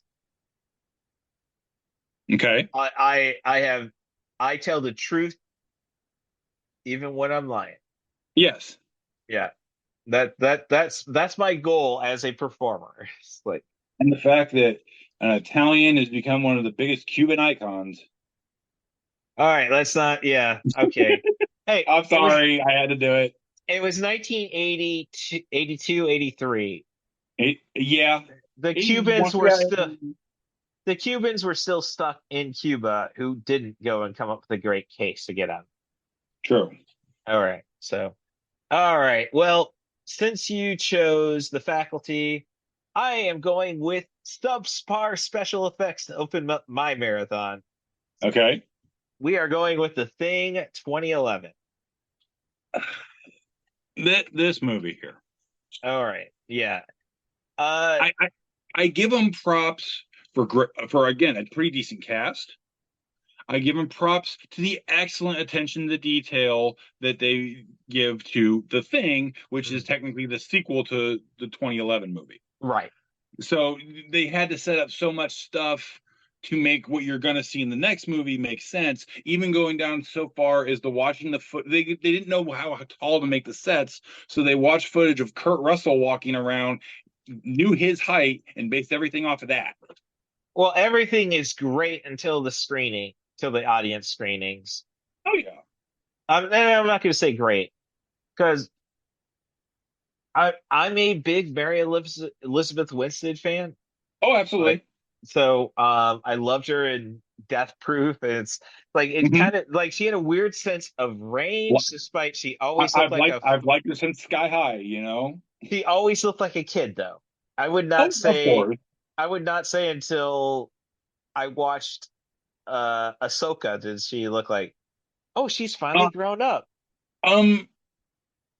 Yeah, that's fair. I mean, doing Fargo and Oh, doing some new scenes kind of helped with that whole I child. didn't And I didn't see Fargo, and look, I'm an Ewan McGregor apologist. It's like, of course, well, as most of us are.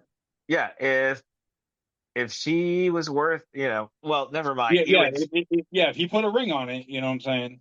well, no, like my friends at Booze, Boobs, and Booze. It's like, well, I don't know what to say about Mary Elizabeth Winstead since she took broke up the uh Ewan McGregor marriage. It's like, All I'm gonna say mm, is she has a scene in Fargo where she stands up out of a bathtub and you get a back shot. I see why Ewan McGregor did it. That's all I'm saying. yeah, no, I'm just saying like I mean, not to to be crass, I'm just saying there's something to there. to recite some Sublime.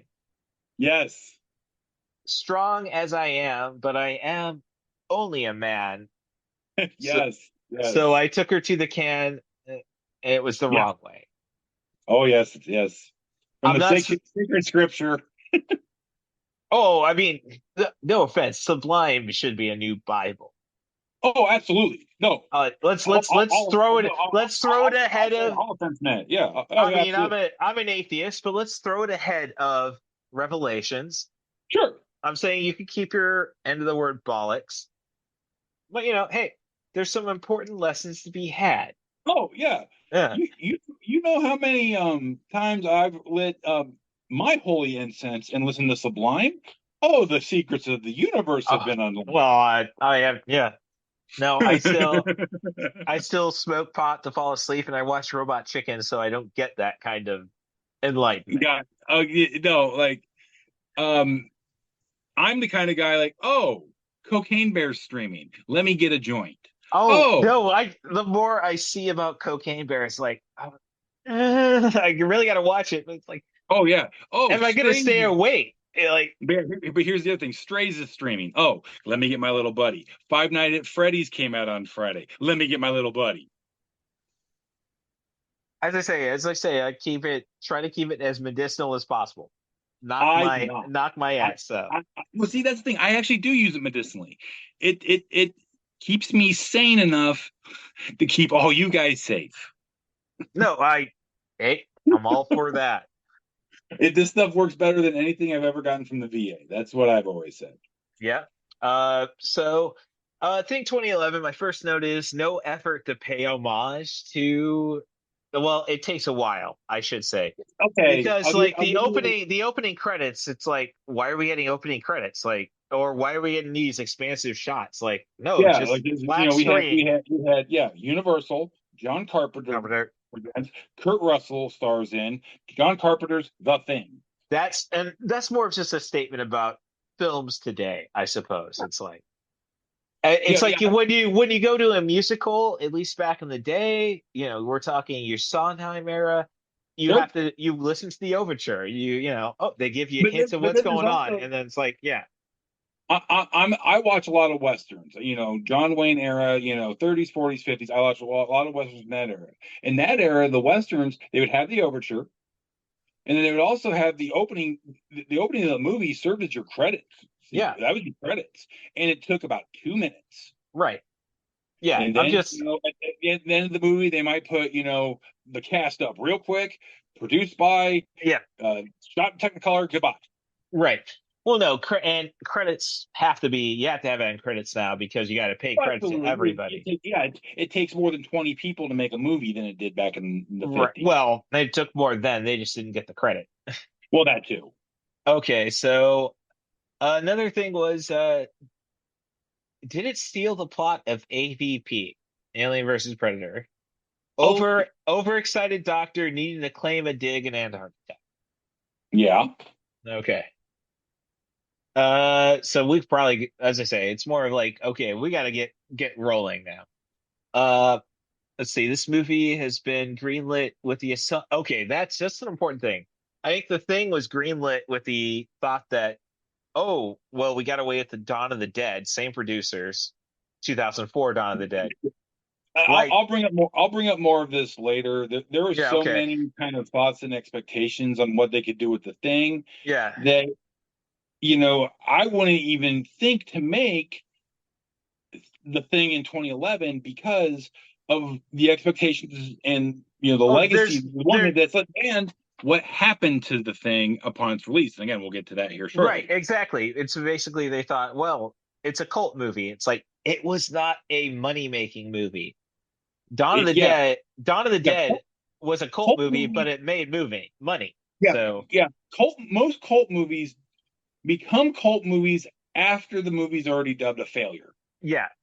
As it comes to the CG, it's like I don't blame them for using the CG early on when we're just establishing the alien. But once you start involving humans, Right. like no. Because they had all these puppets. They did all Oh this yeah, they practical did it stuff, and all, and then they were just gonna punch it up a little digitally, which yeah, works great. That happens all the time. yeah. And And then then the someone had the bright studio idea and says, said, "Nope, nope, right. give me the worst CGI you got from an eighth grader at some high school in Paducah, Kentucky." It's I don't know. Well, they got a Yeah, casino in Paducah, so I'm yeah. not saying it's worthless, but No, but it's not no, it's not yeah, known for creating graphic artists. right. So, um, it is fun to see the leader being the wise scientist instead of the helicopter comet. Yes. Yes. And So you, going from a movie, The Thing, great movie, had no female characters in it. right.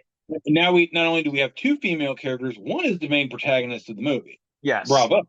Yep. Yeah. So yeah.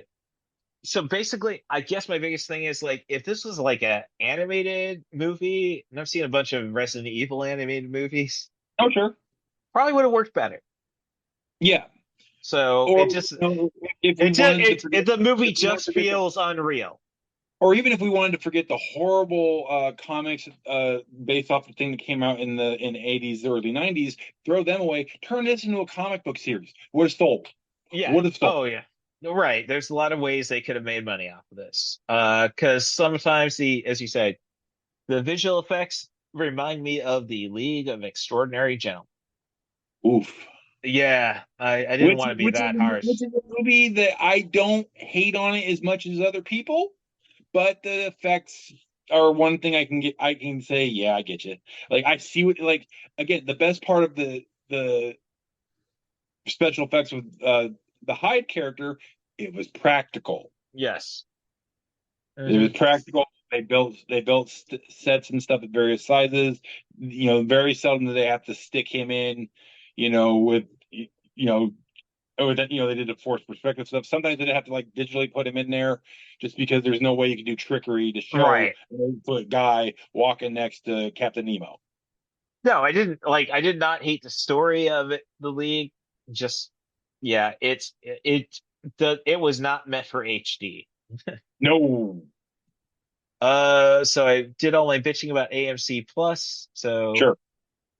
I guess the biggest issue was it's cursed by, and I think it was probably something that's valid to take from test screenings, cursed by the the movie's cursed by the modern movie ending as the fact that Yes. she's gonna head off to the Russian base and be fine. Yeah, but it's never established if she makes it. Does she die? Or Maybe. or is she the Thing? We never looked into her mouth afterwards. Right. I mean, we do establish that the guy she was with, Thing, because Yeah. no earring. Right. Yeah. Well, the the best element is he grabs the wrong ear to begin with. Yes. Yeah. It was in this series. Yeah. I love the fact that they don't really do much with the blood, which was more of a through line with the Thing 82. They tease that they're going to do it, and then that totally right, which is clever. Nice but switch. the fact that they had a backup. Hey, these things can't replicate metal. Right. So if you have fillings in your mouth, an earring, stuff like that. Okay, I give you creativity points. Like we don't have to copy everything from this other movie. Let's give us something new. Yeah, like, no, they did their. I love the attention to detail. I've already said that, but give me something different. Well, they did their best to say this isn't the Thing, and then it's like people still went in the cinema wanting the Thing. They did try to be not the Thing, but at the same time they weren't not trying to be the Thing. No. You would have called it. Yeah, I mean, I don't know. I couldn't come up with a good prequel title, but honestly, you didn't have to come up with a good one. The Thing Origins, The Thing Begins, well, the Thing Awakening. You could have just thrown any of those generic ones behind it, and it would have worked. It would have worked. And I had one other thought, but I think now that I'm looking through my notes, no, that must be in your original The Thing notes. So don't bring it up until that. So we'll save it for the main event. If you mind just taking for a brief break so I can use the restroom, and we'll move on.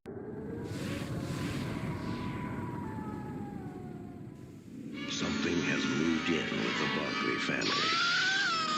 And so has terror. Child's Play. You wish it was only make-believe. Rated R. Starts Wednesday, November 9th at a theater near you.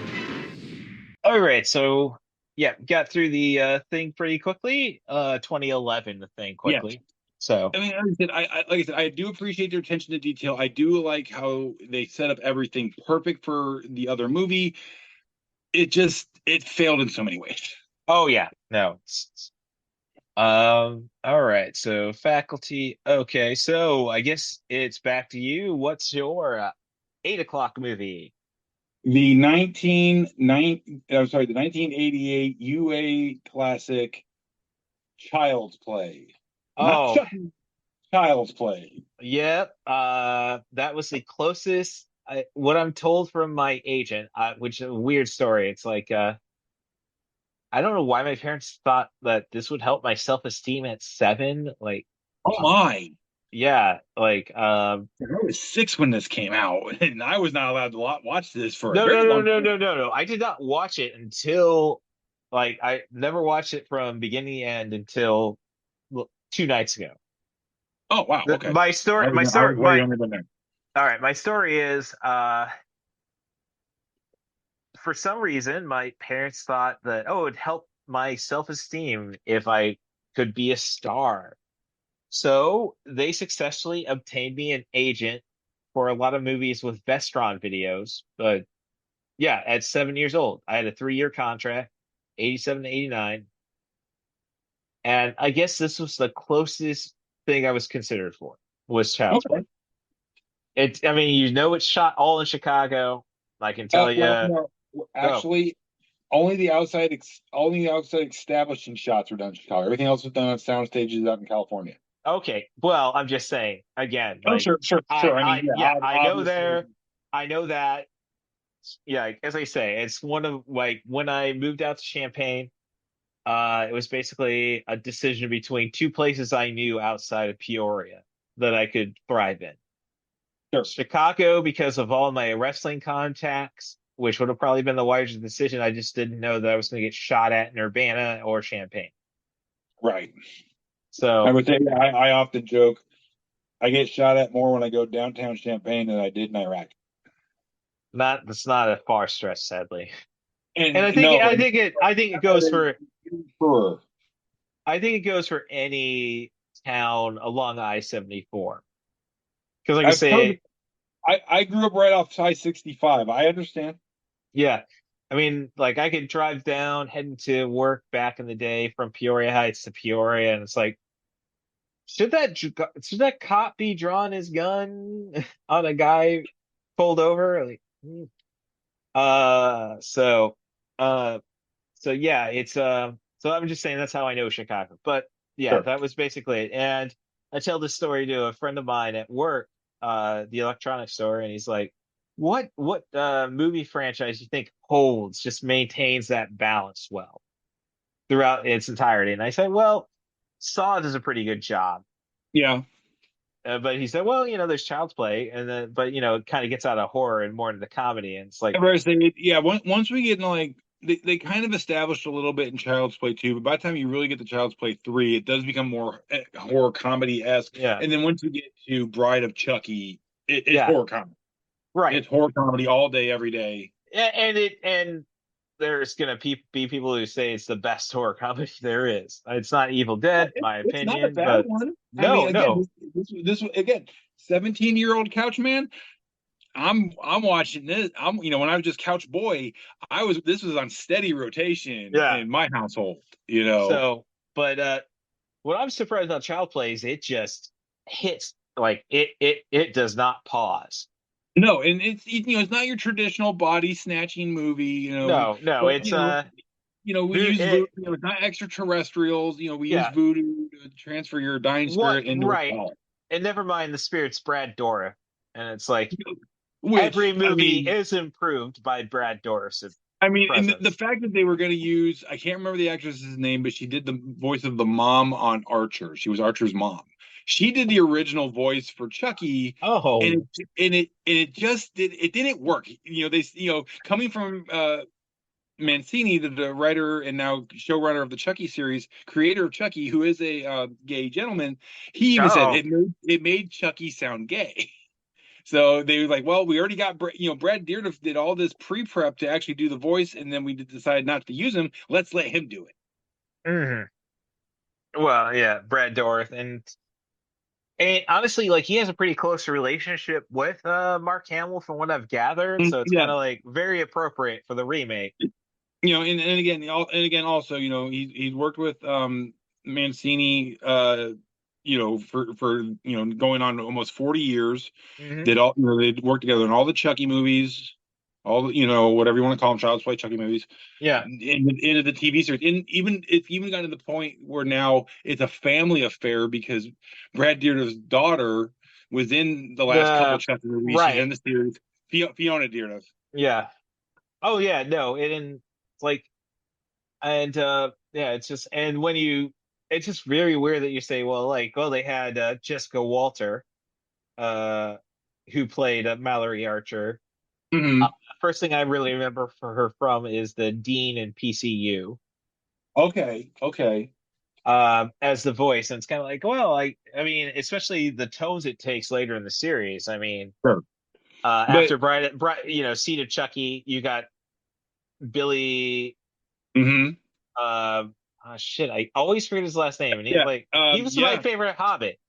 yeah. Uh, Everyone's Billy Boyd. Boyd, everyone's favorite Hobbit. We've had one breakfast, yes, but Yes, and yeah, then you, he's you bring him in for a movie. and then I think they even bring it up on the TV series that Chucky's like, I'm a murderer, I'm not a monster. Yeah, Yeah, well, I mean, I'm proud of my transgender child. well, the children, the twins, have showed up on Chucky Oh, as humans, and they are both the twins are gender fluid because they end up in one of the movies they end up right, separating the Glenn Glenn and and Glenda. Glenda. Yeah. Yeah, it's a whole thing. So, like I said, Chucky is one of those movies where there is a lot of baggage, because again, unlike a lot of other horror series like Friday the 13th, Nightmare on Elm Street, what was set up in 1988 still holds through today in 2023. Yeah. Like, it's the same story. We've been telling it for almost 40 years. Right. 30 or 35. But yeah. Yeah. Right. So, only notes I really got is like, no way Karen could afford that Chicago apartment, Oh, absolutely not. on a department store Yeah, salary. you're a single mom. You're a single mother who had to go to a hobo to get your son's birthday present, but you afford that apartment in Chicago. I don't think so. No, no. Maybe this burbs like Berwyn or Cicero, Chicago Ridge if she's lucky. Right, but she in the heart of kid hops on the L to go to the south side at one point. Well, She in the that's heart a of it. yeah. Well, that's another note. It's like, well, I mean, if my kid's gonna hop on the L, I'd rather they have a demon doll with them. Yeah, exactly. Yeah. But I yeah, I had mean, no fear. I had no fear for no, Alex, little little, Andy Little when he Andy had yeah. played wonderfully in the first two movies by Alex Vincent, who Alex Vincent didn't come back again until one of the post Right. credit scene in one of the last Chucky movies. Yeah. He's heavily involved in the series. But yeah, little 6-year-old Alex Vincent, like he's so adorable. He literally trips on scenery. He literally trips his lines, and you still believe. You just like don't hurt this boy. Oh, great. But you talk about the tripping, and then I stop and think about what my friend was saying. It's like, oh my God, Russ, you were the closest to all of us for getting child trafficked. Yeah, that's true. So, all right, there. Yeah. So it's like, well, he's tripping over this stuff. I'm a perfectionist, even at 8 or 7 at that point. Well, It's like like, there's a line in the movie after his babysitter is killed. yeah, Maggie, right? Before we really get the answer to the question, is Chucky more than what he seems? Because we go half the movie with Chucky not doing nothing. I love that, and Oh yeah, that's one of the greatest but that's one it's of the like greatest parts of this movie. but it's like half the movie, as you said, and then it's like I'm surprised how after half the movie, it's like Catherine Hicks is like, I'm gonna torch you if you don't Right, tell me what's going on. right. But but I love like I said, the babysitter's killed, Yeah, and little Andy's talking to his mom, little 6-year-old Alex Vincent, and he has to say the line, Chucky said she was a bitch and got what and she got was. what she deserved. He didn't want to say the line. Oh He kept purposely forgetting because he's a 6-year-old kid. He knows he's going to get his butt kicked if he says that word. Well, at least that's what he thinks. yeah. In reality, you got all these adults going, "No, it's okay, buddy. Just say the word." He's like, "No, no. I hear Admiral Akbar. It's a trap. It's a trap." Oh, so yeah. I don't know how I would have handled it. I think I'm more again. I'm just a perfectionist. So See, even then, no, I know exactly what I would have done because little 6-year-old me would be like, "Oh, you want me to say what word now?" Absolutely, I'm gonna say whatever you want me to say, Mister Director, sir. You want me to say that F1 too? I'll say that. How many other ones you want me to say? I'll say them all. I was I just did. looking for an excuse. I was yeah, like little me was looking for excuses to cuss. Yeah, no, my parents were very protective. I would not have heard bitch unless it was accompanied by son of a bitch. Mhm. And like, well, Oh that no, takes I away the and no, I I knew never all of heard George Carlin's words before I was in preschool, big boy. no, I never really heard the F word from my parents. So Oh God.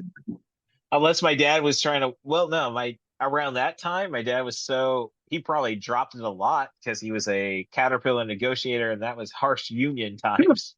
My But when I think of my dad, a line from one of my other favorite movies, which we were getting in the season for that, A Christmas Story comes forward. My oh, dad worked in profanities like other artists I worked in was oil working. paints. Yes. Yeah. But No, that's what to this day, that is my old man. He can weave a tapestry of profanity. yeah. No, my dad can't do that. It's just he was yeah, he just really until us kids grew, Oh he was a no. consummate professional. Oh no, Uh no, not my old man. I I can remember hearing, like at Little League games, what the F is wrong with you, huh? Come on, Andrew, chuck up on the F and back. I didn't get to know her, but I did have a great aunt who got banned from wrestling events at my high school because of that. So I mean, otherwise I got definitely not an 80s mom. My mom would not stand for that shit at 6:30 in No, the morning. no, absolutely not. And Chicago winters though. Is that the best time to shoot movies in Chicago, or at least No, exteriors like as we? I get that that's going to give you the iconic image of Chicago because Yeah, whenever people mention Chicago, you either think two things: a decent day for baseball or blistering winters on Soldier Field. If yeah, you're going from a sports watcher's perspective. So, but yeah, they either think a nice warm day for baseball or just desolate winters you're right. because that's what it is up there. Okay, just making sure. Um, so yeah, noted potential Chris Sarandon podcast. I mean, you got Bordello of Oh, Blood, Safe, The Princess Bride. yeah, he just got done doing Princess Bride like right before this, I Yeah, believe. Um, oh yeah, it's funny. Like I always forget that is him yeah, because I see Prince Humperdinck. right.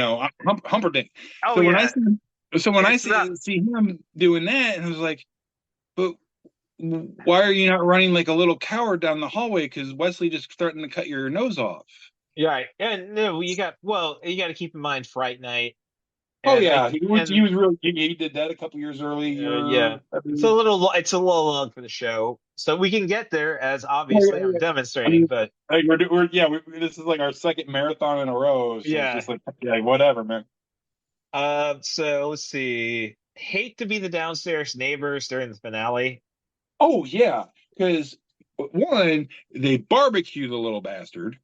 Yeah, Then they shoot him everywhere but the har because I the voodoo doctor says you got to shoot him in the har yeah. because he I'm didn't finish the sorry if work. you've got.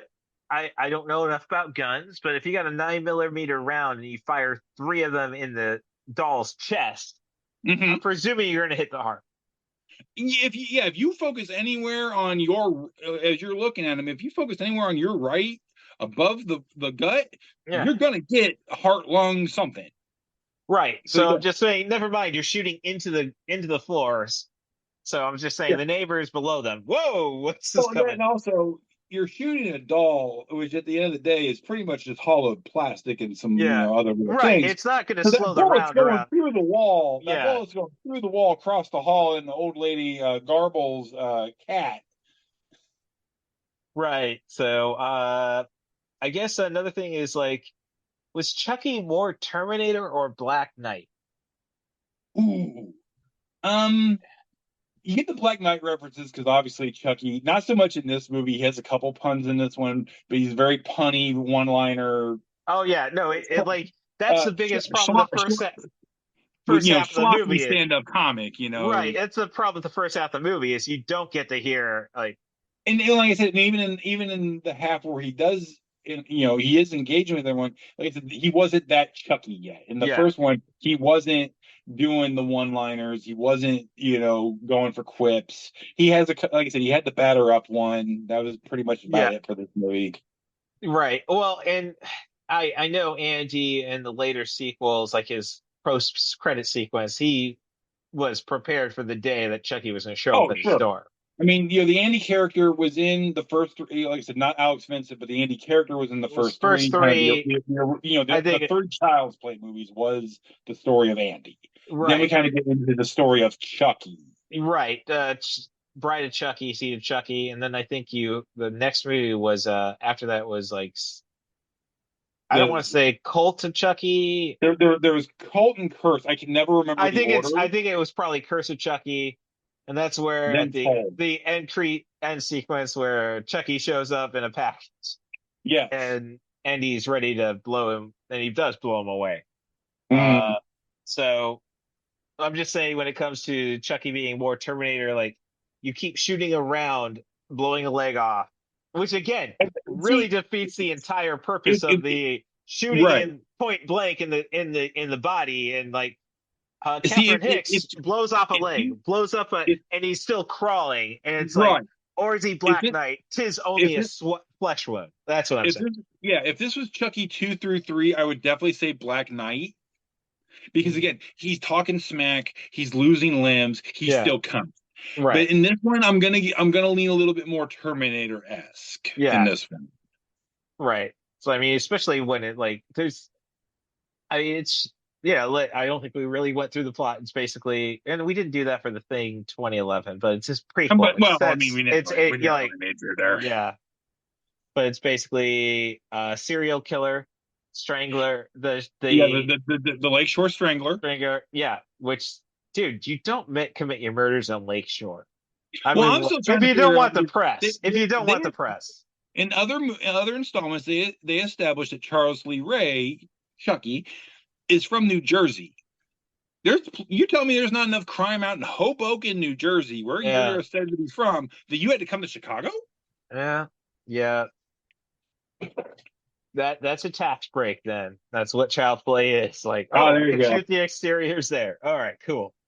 Yeah, so but he's Yeah, he is a he's taken by the practitioner of cops. voodoo, Yeah, he's grabs the taken by the first cops. thing. He practices voodoo. He ends up getting mortally wounded in a toy store. So, of course, the logical thing to do if you're a serial killer who knows voodoo, you transfer your soul into a doll. Yeah. And then he's just contending with the fact that, well, now he's becoming human just because that's his form. Yeah. And the voodoo guy, Dr. John, tells him, hey, you're becoming more human because you're stuck in this doll, but you can transfer your soul to the first person you told your name to. And Chucky laughs because he realizes it's Andy, but then he has the worst line you could say. Well, I have a date with a 6-year-old. No, Yes, it's a great bad Chucky, line, but bad Chucky, bad Chucky. yeah, well, it's a great line regardless It's a because we great know, line, well, but ooh, yeah. take it out of context. Take it out of context. Oh yeah, no, definitely. But it was the '80s. Oh, sure. Sadly, I know way too many molested people. I say sorry, South Park. I'm watching Paramount Plus. And when I said molester, molested people, I've grown to find out. So Oh, yeah, sure. 80s were shit. Oh yeah, You everyone Reagan. everyone paints it with these, looks Yeah, at it through a rose colored lens. I'm like, no, you need to look at it through a crack pipe. yeah. And I dropped the F bomb there. It's like, well, we'll see when I edit this. I might put the explicit sign on it. I don't know. Ever I say, I'm doing my best. Yes, and no, and no, I'll still put a PG-13 sign. Like I found one of the two F bombs. I censored it. If this was '80s F bombs, I could get away with two, but we're Oh, not. so many. Although the '80s was weird. Like once they created that, like they created it out of the violence. Yeah, I would say, yeah, because the first two PG-13 movies, we've discussed this before, Right. Indiana Jones and the Temple of Doom and Gremlins. No, they were the movies that inspired the PG-13. They were the movies that inspired it, right? They were the cause of it. Right. The It was, Red Dawn is the first PG-13 rated movie. which that one should have definitely had an R on it. Yeah. Well, Well, they didn't curse. Well, yeah, they had a couple, but nothing major. I don't think they Yeah. had an F-bomb. Right. But And it was still very. But again, the violence, the topic issues. I mean, come on, you had a girl that had been assaulted, and Right. and that was the main part of her character. It wasn't just something that happened. This was why she was how she was. Yeah. Well, you go back to 84, that was still the year of Pretty in Pink. And Yeah. you go back to Dogma, and it's like, as Jay and Silent Bob are explaining why they end up in Chicagoland, it's like John Hughes, like, there's Pretty in Pink, there were boobs, no bush, Yeah, and it's still a PG-13 PG movie. Judd Nelson was the only dude that they respected. Nobody was holding in that town. That's why they went They there. went there, That way yeah. they could, get corner of the green market, if you will. Yeah. So God, I love that movie. let's see. I know at Disc Replay, the Blu-ray for Dogma was $70 last time I saw. I have a copy. I have a copy, so it's one of those like, come on, Russ, you can get desperate at some point. It's like, I still have that on VHS. oh, all right. Well, talking about unknown killers, that's Yes. what we're going to. I chose the Wraith for my 8 o'clock movie. Okay. So, have you seen the Wraith? A long time ago. Okay, so I was about a 12-pack deep, so okay. So this is a movie where Nick Cassavetes' gang, which is basically the Breakfast Club turned bad, because you got somebody wearing a leather. Okay. Why is a guy stealing cars? Well, not stealing cars. They force you into street races, and if you can win the race, you get to keep your car. But why is there a guy in a leather jacket? Yeah. And Clint Howard is obviously supposed to be Anthony Michael Hall, the nerd. Which, that time frame, that's a good role for him to do. Really, Clint Howard by that point, like, he's definitely probably older than he is, and I keep making jokes about. I mean, yeah, he was far too old. Let's not throw that out there. But I mean, he you look at Ron Howard. Yeah. He came to fame playing the cool but kind of nerdy guy in Happy Days. So Clint Howard never had the factor that Ron did. So he just was kind of left with the nerd. Yeah. But it's like, here's the thing, and I've written blogs about it. Like, the Howards look alike. And I'm just saying, like, Bryce, like, when I see the posters, like, the first time I ever heard of Bryce Dallas Howard, I didn't really give a shit about the Village. The Village. But did that come out? Yeah, because that came out before Lady of the Water, right? But that's where I'm getting to. The Lady in the Water poster. Gosh, that pale person with those eyes. You sure that ain't? I would say that movie was crap. Yeah, best poster for a movie. One of the best posters for a movie ever. Right, but I'm just saying, like, that poster. It's like, are you sure that's not Clint? Yeah. So, all right, I've gotten all my ginger hate out, because I don't think Bryce Dallas. I think it is just the ginger element that hurts Bryce Dallas Howard. Well, which is why people forget she was in Spider-Man 3 because she was blonde. Oh, okay. See, I've not watched. I haven't watched Spider-Man 3, so. Oh, don't. Yeah, no. But the thing is, like, I need to watch Spider-Man 2 still. I don't know. I'm you're fine with. You can watch that one. Oh no, it's.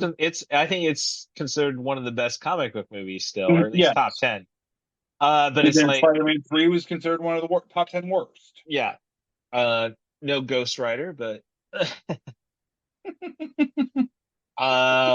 so yeah, basically, Nick Cassavetes' is obsessed with Sherilyn Fenn, kills her boyfriend, and now the boyfriend's back as a wraith, a ghost. Like, this is how we need to do the next part of the Lord of the Rings franchises. You give the Nazguls the Dodge Turbo Interceptor instead of Yeah, the the flying things. Yeah. Like yeah, yeah, I'm no, I'm there. Yeah. See, I'm there. uh you're right. So basically he comes back with a Dodge Turbo Interceptor, challenges everybody to street races and kills them all. And And meanwhile, then and if we're then going with and that Lord, if we're going with that Lord of the Rings reference, meanwhile, while the Wraiths are in the Chargers, the hobbits are on segways. I mean, it still makes sense. right. So the yeah, so and the Wraith is Charlie Sheen. Yeah. Okay. So so yeah, it's just a celebration of 80s craziness. Randy Quaid is the cop trying to solve everything. See, the more people you keep mentioning in the cast, the more cocaine I see on set.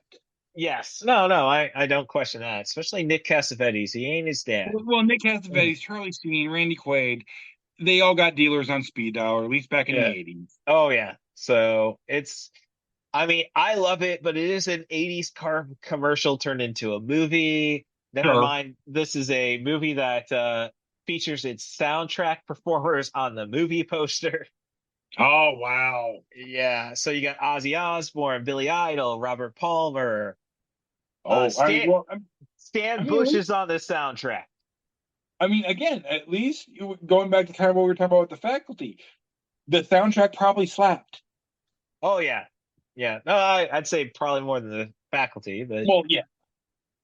as a all right. And just other things about the movie, like you gotta love a movie with a bad guy minion called Skank. Oh, yeah, sure. I mean, go back to The Crow. Oh, yeah, yeah, Yeah, Skank's over there. Skank's dead, man. yeah. Fire it up, fire it up. That's another one that we need to do an episode on. I think it qualifies. I'll have to rewatch it. I'll have, yeah, I'll have to, yeah, do some research myself. Yes. Yeah. Yeah, Clint Howard's character is just called Rughead. And it's like, Well, yeah, it's time you probably had at least one toupee. I mean, yeah, right. Especially Clint, I by love you, but you have enough forehead to don't. You have an 8 head. Okay, I'm sorry. Donate a few of those to other people. yeah, no, You no, never know what's there. no, I was with a girl who was considered a five head at one point. So, all right, and but it's another story about it. But fitting in with our theme with the body snatchers, it's another story about losing humanity in our Sure. main and our antagonist Packer, like I refusing to fear things. So, lot of continuities errors, of course. This was a 80s. Let's get this movie done before Charlie Sheen has to leave for Platoon. Right. Or Uh, rehab. eh, Not too far apart. No, I think he made it through No, no. I think he made it through Wall Street. Yeah, Uh, I would say yeah. I think once we get to Wall Street is where it starts to become an yeah. issue. Probably to get in the character. You know what I'm saying? Oh no, I don't. Yeah. So, I could see a legacy sequel being made with Dallas Howard as Rughead's kid, trying to Oh, make there you go. trying to avenge Augie, Guttermouth, Minty, and Skank. I Uh, love the nickname. I love the nicknames from an '80s, early '90s movie. yeah. God, they had some good ones. So, it's like, oh, 2 years removed from the Ghostbusters. Could Stance, Venkman, and could they have solved the problem for Randy Quaid?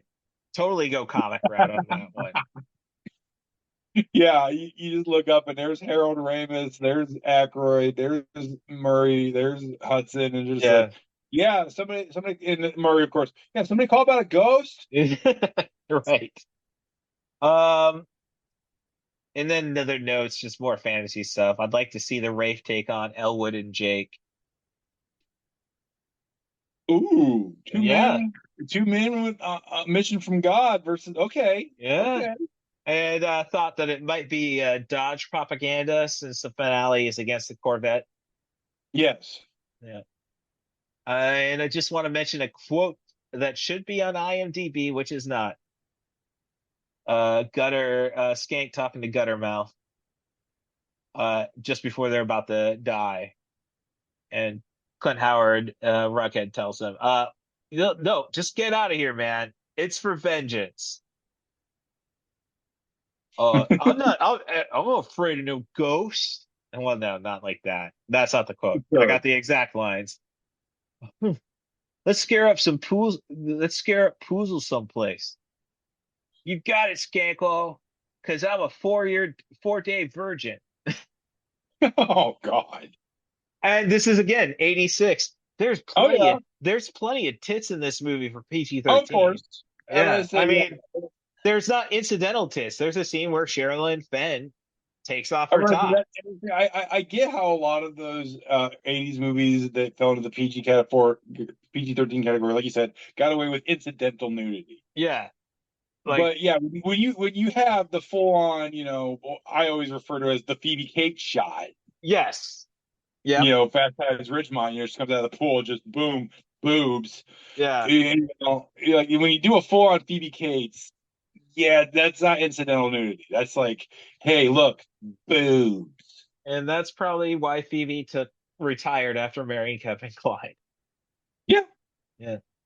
All right. she did So we're a lot of so nude scenes actually. I'm sorry. She did a lot of nudity actually in Yeah. other movies. Yeah. No. No. Private school. Yeah. Just not. But you know that is the most famous probably scene of 80s Oh, nude. sure. I mean, she Yeah. did. I remember. I can't remember the name of the movie, but I know she did a nude scene where she was taking a shower in a cave. I don't know that one. No. Oh yeah, All right. he showed a lot. So we're starting to set the Antarctic research facility on fire. So Okay, we're ramping it up. yeah. So we're at your 10 o'clock show. The one I don't know. I know you're looking for 30 Days a Night, which is still too Yeah, long. yeah, and really, I was unable to come up with a really good one. So I'm going to defer to the fact that I got this is where you might get me on this time. I only got 3 shows. Oh, all right. Yeah, as I say, I gave you the option, like two, like Sure, when you sure. did the last, I when was we did the last one, it was like, oh, I chose two over, and then we did the midnight. So, Yeah. So and yeah. I, I defer I, because I couldn't find a good one. Like I said, uh, 30 Days a Night was one I really wanted to talk about because again, it wasn't so much body snatching. I mean, it's vampire, so it kind of is, but it but was you more get the the, isolate. It was more the isolation, like oh you have yeah, with the no, thing. and you get some of that element, especially once they realize how you become a vampire, like Right. that entire scene where the old guy, like, yeah, they got me, and Josh Hartnett has to decapitate him Yeah. off screen. So, um, and you know what? I really missed though. I swung and missed. Now, I should not have done the thing 2011 because there's freaking Life Force. Hmm. Like the only version you can find is the European version, which is close to 2 hours, but there's a night. The American version was 90 minutes. Okay. Like vampire jumping bodies. Sure. Obviously the cuts are probably made because you can't have that much woman walking around naked. Yeah, I've never seen that movie, but from what I have heard, like I'm a red-blooded American dude. I don't mind some nudity, but the word gratuitous gets thrown around here and there. This one, I think, deserves the gratuitous title when we get to the European version because, like, a lot of times it doesn't make sense that she's just walking around naked, Yeah. from what I understand. Yeah, no, I think it all makes sense when she's walking around naked. So gratuitous, I'm a big guy that says sex scenes are the worst thing for cinema because that's just a way to kill 2 pages of Off script. script, absolutely. I Nudity though, no, throw that wherever you'd like. I'm not against it. Myself. So no, I did go around and watch Invasion of the Body Snatchers 1956. So No, this, that's not the one that ends with that. Yeah, because that was later. The one that ends with Donald Sutherland and there's just the iconic handout, mouth open, right. high pitched, blood curdling noise. No, that's the remake. Um, so no, 56 is a statement about how communism will take away your soul. Or you can say that about any movie made between 1943 and 1965. Yes, you may. But so um no, so it's little ideas that I caught. Like I was tempted if I could find a version where I didn't have to pay for it to do Abel Ferreira's Body Snatchers from Mm. 1993. Forrest Whitaker, a Yeah, naked Gabriel Anwar. I don't think I've seen that one since my dad rented it in late Yeah. '93 from the Monon video store. And I think that's the only time I ever saw it when he passed out and I just hit play. Yeah. So, um, like I think it was until Puppet Masters, which is referenced Mhm. in The Faculty. Yes. They tried to do Puppet Masters with Kiefer Sutherland in the late Yeah. 90s. Um, but I hear that was garbage, and from Yeah, I didn't see that one. I didn't hear a lot of positivity from that what I've one. seen, I can't say it isn't. No, so first thing I really caught in a 1956 movie is where I'm 10 minutes into the movie and there's no smoking. Yeah. Uh, and but with the Abel Ferrara remake, like it's like the first thing you should catch on is the kid running away from his mom and like, oh, paranoid child. It's the first thing I remember from the Abel Ferrara movie. I never Sure, sure, watched it sure. from the beginning. So yeah, no. Once the poop hits the fan, then the cigarettes start coming out. Like so. Right. Uh, and I noted that in the remakes, there really isn't the political message, I think. Like when you go to the late 70s, you could say, well, it might be communism. Sure. Yeah, and then you get 93 and it's like, well, we killed communism, didn't we? I was saying, yeah, communism is technically dead. Yeah. So the big thing about it is Kevin McCarthy is the actor who plays the lead. And as a Gen X kid slash borderline millennial, that is RJ Fletcher Yes. from UHF. Yes. And like, I almost thought, did they body snatch him when he turns down taking a martini for the road? But 1956, there's some great, like, there's not a lot of special effects, all things considered. Right. I mean, and of course, a computer was this thing that took up, a whole classroom. So obviously everything was done practically then. Right. And No, I aside from some, a good practical effect will still hold up 70 years later. right. So aside from the just occasional glimpses at pods developing, no special effects. So Sure. the misdirect effects are just awesome. Yes, I mean, yeah, the sleight of hand stuff, as I like to call it, that they did in the 50s and 60s, when there's no way even practically to show this thing we're gonna do, so we're gonna imply it and not really show it, but you Yeah. kind of think you've seen it anyway. You're right. Yeah. We're gonna let your mind fill in the blank. Right. That, chef's kiss all day, every day, and twice on Sunday. Yeah. So other notes, it's like honestly, again, it suffers from, I think, test audiences because there's a wraparound device where we find out, oh yeah, they believe Kevin McCarthy in the end.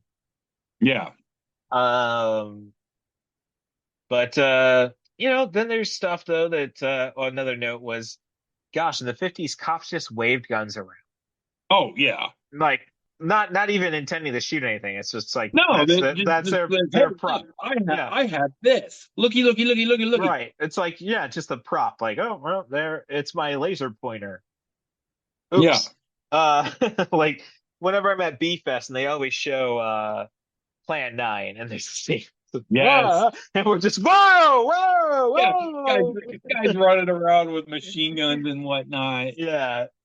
Um, But I could see this kind of working in the COVID era. So I guess we're due for a Oh yeah. remake. So yeah, well, I mean, the old phrase goes, "What is old becomes new again." So Yes. you know, take those paranoia flicks from 70 years ago, and we just kind of change why we're paranoid to COVID in Yeah. the 2020s. It's fresh as the day it was made. Right. And actually, I see a note that kind of goes back to the faculty. The aliens were against drug use because drugs stole the mind.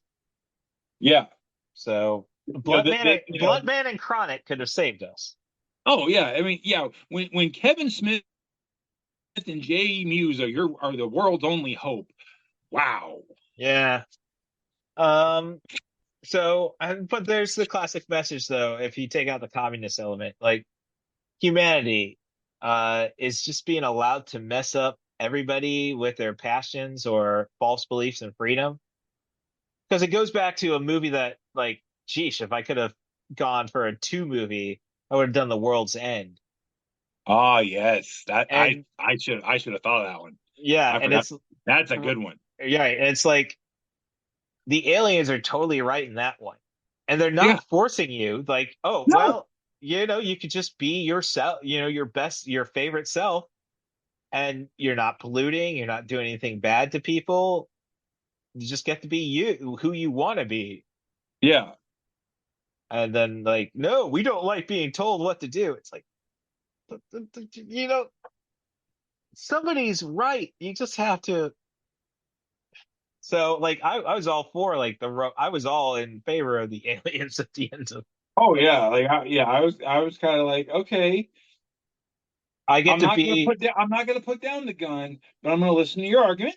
yeah, like, Like you have well, my attention. Let's sit down and have a conversation. right, no, 26-year-old me hears this argument. Yeah, Yeah, yeah, I was probably about 25ish. Yeah. well, I mean, I didn't become a communist till I was later 20s, but the point Oh, is, I eventually I accepted it. I didn't become a nihilist till my 30s. I understand. Oh well, gosh, I was a nihilist in my like my 20. Being I, bullied I, and I being was bullied probably a and nihilist. I was probably a nihilist in my teens. I just didn't yeah, realize it until I was in my right. 30s. No. That's no. I acknowledge. Oh yeah, I'm a nihilist in my teens.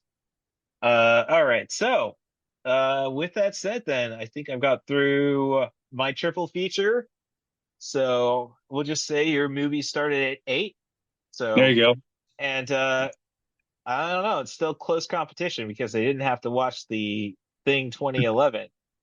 go. Um, and they could just go to your place. So, geesh.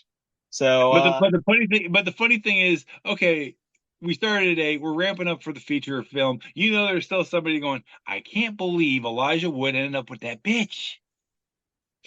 yeah, Like I said, that's probably still stuck in somebody's crawl even after watching Chucky.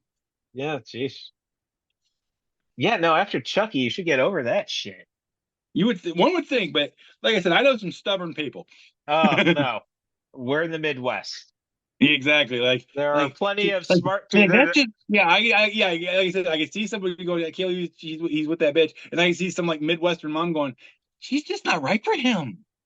He needs a nice girl. As I say, Too bad that nice blonde Southern girl turned out to be a murderous alien from outer space. She would have been perfect for him. oh, Sorry, yeah. I was Oh, channeling one of my no. hands there for a second. Oh, no. That's dead on. No, I think it was, somebody showed I think our new Speaker of the House is Mike Johnson. Yeah, I think that's what his name is this week Yeah, and before we get started. somebody showed a clip on Twitter of him saying, oh, the 18th century. Well, if we let this happen, then this is going to happen. The Republic's not. Yeah, we need to return to the 18th century. I'm sorry, what? Yeah, no. As I say, it may have been a clip. I don't know. That's yeesh. Uh, there's just so much bullshit. Like you really need to get your kids out of red states. Yes. I mean, they're doing their best in other states to limit their colleges, and it's like, But when you talk about getting out of red states, you can't get any further away from anything than Arctic substations. Thank you for the transition. I got All you, right. buddy. I got you, Thank buddy. you. So The Thing, 1982, an undeniable classic. Well, except if you were watching it in 82, Alive in but of course, 1982, and you went to the movies. well, Well, see, you didn't go see it. You went and saw E.T. that's what I was going to get at. When these movies were, the movies both came from the same studio. Yeah. They were being filmed around the same time, and originally they thought, okay, we'll use E.T. to get the kids. It's just this, fluffy little kids movie. That's all they thought about E.T. Yeah. They thought The Thing is going to be this big blockbuster. We can use it to get the teens and the adults. And about 3/4 of the way through filming, they're like, I don't think that's going to be the case. So they released E.T. first, and then 3 weeks later, we're going to bring out The Thing. Well, E.T. dominated the box office for like 6 months. Better part of the year. I mean, yeah, well, 6 months it was untouchable. It still ran for another 6 months after that. Yeah. Mm-hmm. But yeah, that first 6 months, like, you weren't touching it. So to release your other big movie from your studio 3 weeks later, you might as well have, like, stuck your foot in a bear trap. Like, you done doing this. Well, theoretically, they probably made their money back on this movie just because of E.T. They did on VHS. Well, no, I'm saying if you just say, "Oh, E.T. is going to cover the flop." Well, yeah. E.T. right. made so much money. Yes, it covered the. Okay, I get that. Yeah, sure. Yeah. I think 2 weeks after E.T. was released was Blade Runner. Again, another undeniable classic. Another great movie that didn't get its flowers till a little bit down the road. Right. Yeah. So, but the effects of this, like, they were basically saying this could have killed John Carpenter's career. Yeah, because that was the other thing that kind of like made this movie flop. One, it was going up against E.T. Two, the gore and the effects were great, fantastic. Yeah. The problem was they weren't ready for Middle America 1982. Right. So he literally got labeled a pornographer of gore. Mm-hmm. And he got Firestarter taken away from him because of this. Right. If it wasn't for Chris, and another Stephen King movie that he wanted to do was taken away from him. It's never really been revealed what that was, but he did get Christine. Yeah. Eventually. Right. So, yeah, he so it's I don't know. Like, you look at cinema today, like, yes, you only expect your movie to be number one for one weekend. Yeah. And nobody's scheduling against each other anymore. Well, see, and that's the thing. 4 years earlier, Carpenter ruled the cinemas for over a year with Halloween. Yeah. So they're like, oh yeah, we got this. Yeah. So there's a little elements though that definitely doesn't make this like your typical Carpenter movie, which is kind of weird to think about it. Like, you got since we're talking about like things that hurt this movie, let's go ahead and jump clear to the end of the movie. The ambiguous ending. Well, yes. A lot of people did not like that in 82, and I know for a fact in 2023 there are still some people who aren't too happy about it. They don't know what the hell happened.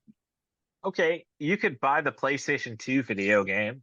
They tell you McCready's the thing. I've forgotten that had existed until I was doing my research and I found a couple YouTube videos about it. Because, like, okay, they set up like, well, this is what happened after the movie, but that video game just the playability factor notwithstanding, just the fact, like, okay, we have things popping up every 30 seconds, and now we have a paramilitary unit, and a guy who's like, oh no, I injected myself with the thing virus because I can control it, and then we have the main character of the movie, for whatever reason, is immune to it. What? Yeah, no. Well, there's still, as you say all that, there's like, it's still ways to interpret it. So John Carpenter approved the sequel. The video game. He appeared in it. Oh, there was a character that was, there was a character that looked like him and was voiced by him. Yeah. So again, this is post Ghost of Mars, which I love. Yeah, this is also this video game came out 20 years after the movie did. Right. So of course, you're obviously not going to make a video game tie-in in 82 because the only game in town back then was Atari. Right.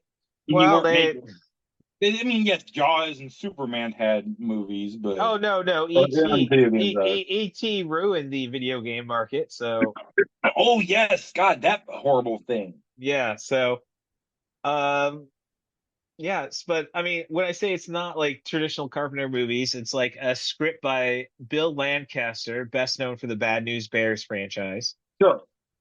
instead of Carpenter under a fake name like he usually does. Well, because the studio didn't want Carpenter. Okay. Because they had Carpenter's producer buddy. He was the one doing the movie. Mhm. And he's like, okay, I want Carpenter to do it. And Universal was like, yeah, no, that ain't happening. So then they brought in the Bad News Bears guy to write it, who he loved the thing from outer space, which this movie was Right. based off of, which was based off a short story called "Who's There." Yes. Yeah. No, I did all that. That's why. That's why I still felt it's And more of a Carpenter was a body fan issue. of this. Yeah, that's why, because Carpenter was a huge fan of the short story and the thing from outer space, as was Yeah. the writer and the Mhm. producer. So when the original guy they had tapped to direct it kind of bowed out, finally the producer's like, okay, Carpenter, and they're like, okay, Carpenter. Mm. Yeah, Universal never wanted Carpenter to make this movie because they were afraid that he was going to make it too gory, which shut up. Yeah. Yeah, I mean, Yeah. technically, yeah, the studio was right, but Yeah. yeah, But but that's what we're still talking about this thing. yeah. We still love, it's still probably it's still called, and rightfully so, one of the greatest horror movies of all time. And Right for a reason. right. It's And friggin' good. well, yeah. And this is go back to like it's weird that when you people don't call this movie John Carpenter's The Thing or John Carpenter's Halloween. Like Right. John Carpenter made it a point whenever he signed the movie, like, no, my name has to be ahead of the title. Which, And yeah, they if you watch Halloween or The Thing or even Big Trouble in Little China, it always says John Carpenter's movie title. right. But when And we it talk about it, it's, yeah. movie title. But I'm just saying it I, goes I back think to the only movie that actually gets called John Carpenter's fill in the blank is, again, the movie that you and I have kind of talked about and butted heads a little bit here and there, John Carpenter's Vampires. Like, I don't right. call that vampires. I call it Yeah. John Carpenter's Vampires. Well, no, and I think for the sake of vampires in general, we should call it John Carpenter's Vampires. Yeah, It's like because it takes anything you've ever seen in any other vampire media and it goes left at Albuquerque. yes. So and I think a lot of time though with that one, it's kind of like a celebration of the fact that of John Carpenter doing a vampire movie. Oh, sure. Hence why we throw his name ahead of it Yeah, instead of I mean, it's not a terrible movie. I don't hate. I actually do enjoy no. the movie. Oh, It's just it, it's it's just out there, it's even bottom for a half. Carpenter guy. It's bottom half of John Carpenter's Oh filmography. yeah, I mean, The only one I have not really that I think is the bottom is Children of the Damned. yeah, I watched that again a long time ago. Wasn't impressed. Not heard a lot of great things about it. It is what it is. I Right. mean, So come on. Every movie maker has that one movie that's like, oh yeah, they made that too. Like, yeah. Oh well. you don't hear George Lucas talk about Howard the Duck very often. You know what I'm saying? George Lucas. George Lucas only directed 6 movies. Howard the Duck was not one of I them. I know he produced it. He Right, but produced Labyrinth. He produced Red Tail or Red Tails, was it? yeah, Red Tails. Yeah, no, he's produced a lot of stuff. Okay, he's done a I lot. think Yeah, I think a better example would be Ang Lee. okay, yeah. Ang Lee ain't talking about the Hulk. He's not talking about Gemini Man. No, that either. Right. This guy's won 2 Best Director Oscars. And they weren't that. Yeah, no, they were Brokeback Mountain. He should have won for Crouching Tiger. Yeah, he got robbed. I mean, everyone knows it. And Even the guy who won that year says no. Ang Lee well, got robbed. that's Steven Soderbergh, who's like the most intellectual filmmaker there is. So Sure. yeah. But another element is this isn't, and nobody can badmouth it because it's Ennio Morricone, but it's an Ennio Morricone score instead of a John Carpenter score, which is kind of weird. Yes. Well, again, that goes to the fact that they kind of had all the other pieces in place, Okay. and then we get the Carpenter. That's why Right. You don't have that Carpenter score. You don't have some of your. I mean, yes, you have Kurt Russell, Right. even though he was actually one of the last people asked to do the role of R.J. Mother effing McCready. Yes. That's how you got. I mean, you have to say it that way because that's No, what I no, no, mean. no, no, no. We love Jack Burton. We've talked about our love for Jack Burton. No, that's R.J. Jack. R.J. McCready, baby, is right there with him. Yes. So yeah, but no, as you stated, that it was pre-developed, but the score worked. Like you would be Oh surprised yeah, if it I wasn't. mean, If you'd be surprised if it wasn't Carpenter, because well, it's very Carpenter did come in and do a little. He did a little bit with the music. In okay. fact, I believe that I call it the haunted bass line, that dun dun, Yeah. the main theme, that dun, just the simple dun dun dun dun dun dun. Yeah, that Yeah. was, I believe that was Carpenter, or at least he influenced that. Right. I mean, Morricone, rest in peace. Probably one of the most Sure. until Tarantino brought him. Yeah. It was the most underappreciated composers. I would say Danny Elfman's never gonna get an Oscar, which is kind of No, I weird. mean, one of my favorites, because just every movie that his music appears in, I really like. So it's just kind of a win-win for me. Alan Silvestri, Oh you know, yeah. he did Back to the Future, he did Forrest Gump, he did a lot of Marvel. Mm. Which is probably gonna hurt him in the end, doing a lot of And Marvel. I mean, you know what? If it wasn't for the fact that he did so many bangers in the 80s and 90s, I would agree with you. But the fact that he did, the Back to the Future franchise, he did Forrest Gump, he did all these other, Zemeckis films and Spielberg films and all this other stuff in the day. By the time he gets to Marvel in the the early 2010s, Mm. it's like, hey, I need it.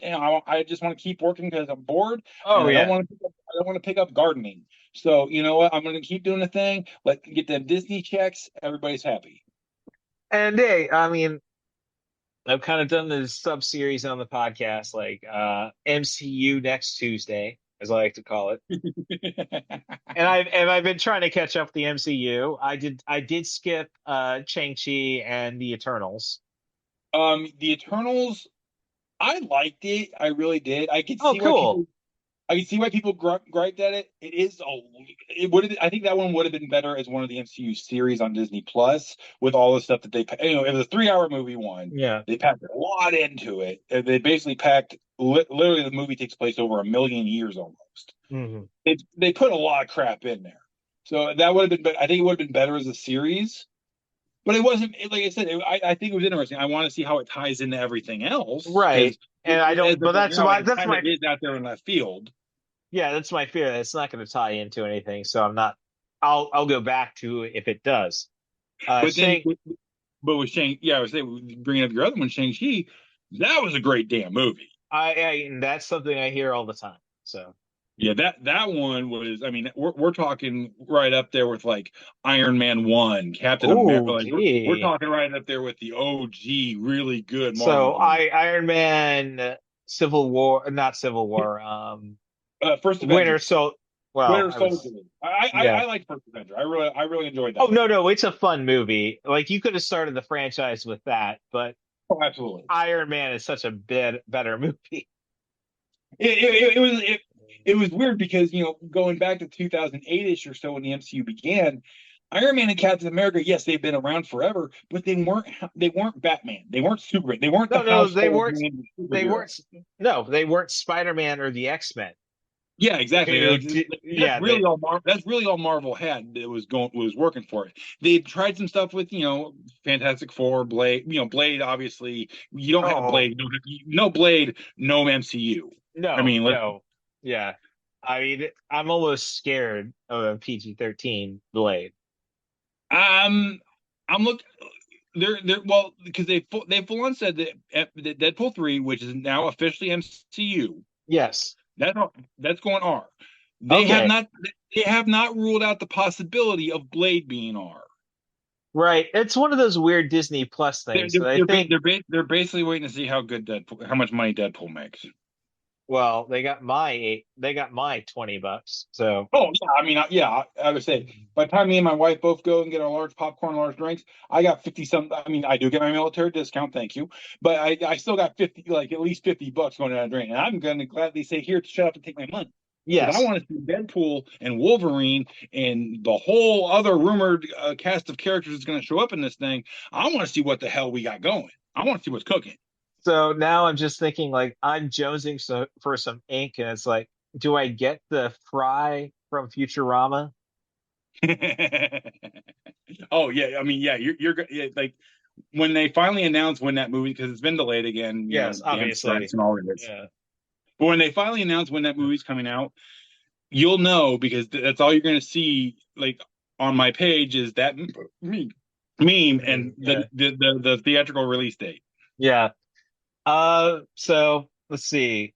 Another note I took. So the Thing, all right, in Yeah. 1882, which sets up. So basically, in the Thing 2011, Yes. some Norwegians find a crashed spaceship, Yeah. and Scratch. they decide, Crash spaceship. and They find it. They find yeah. they find the body of the astronaut. Dare I say? Yeah. You know, Pilot, whatever you want right to call them. There's some away there's from some there's some drafts of the scripts where it was actually something that it was a prison. The thing was a prisoner in the that would spaceship. okay, that'd make a little more sense. So I mean, yeah, I'll get through there's I'll get through a my couple of different notes. Yeah, theories, a couple of right, different but origins. right, but they find an organism that escaped the ship, frozen in Hmm. ice, 100 million years. Yeah, long ass time. Or okay, and the Norwegians accidentally revive it, Yes.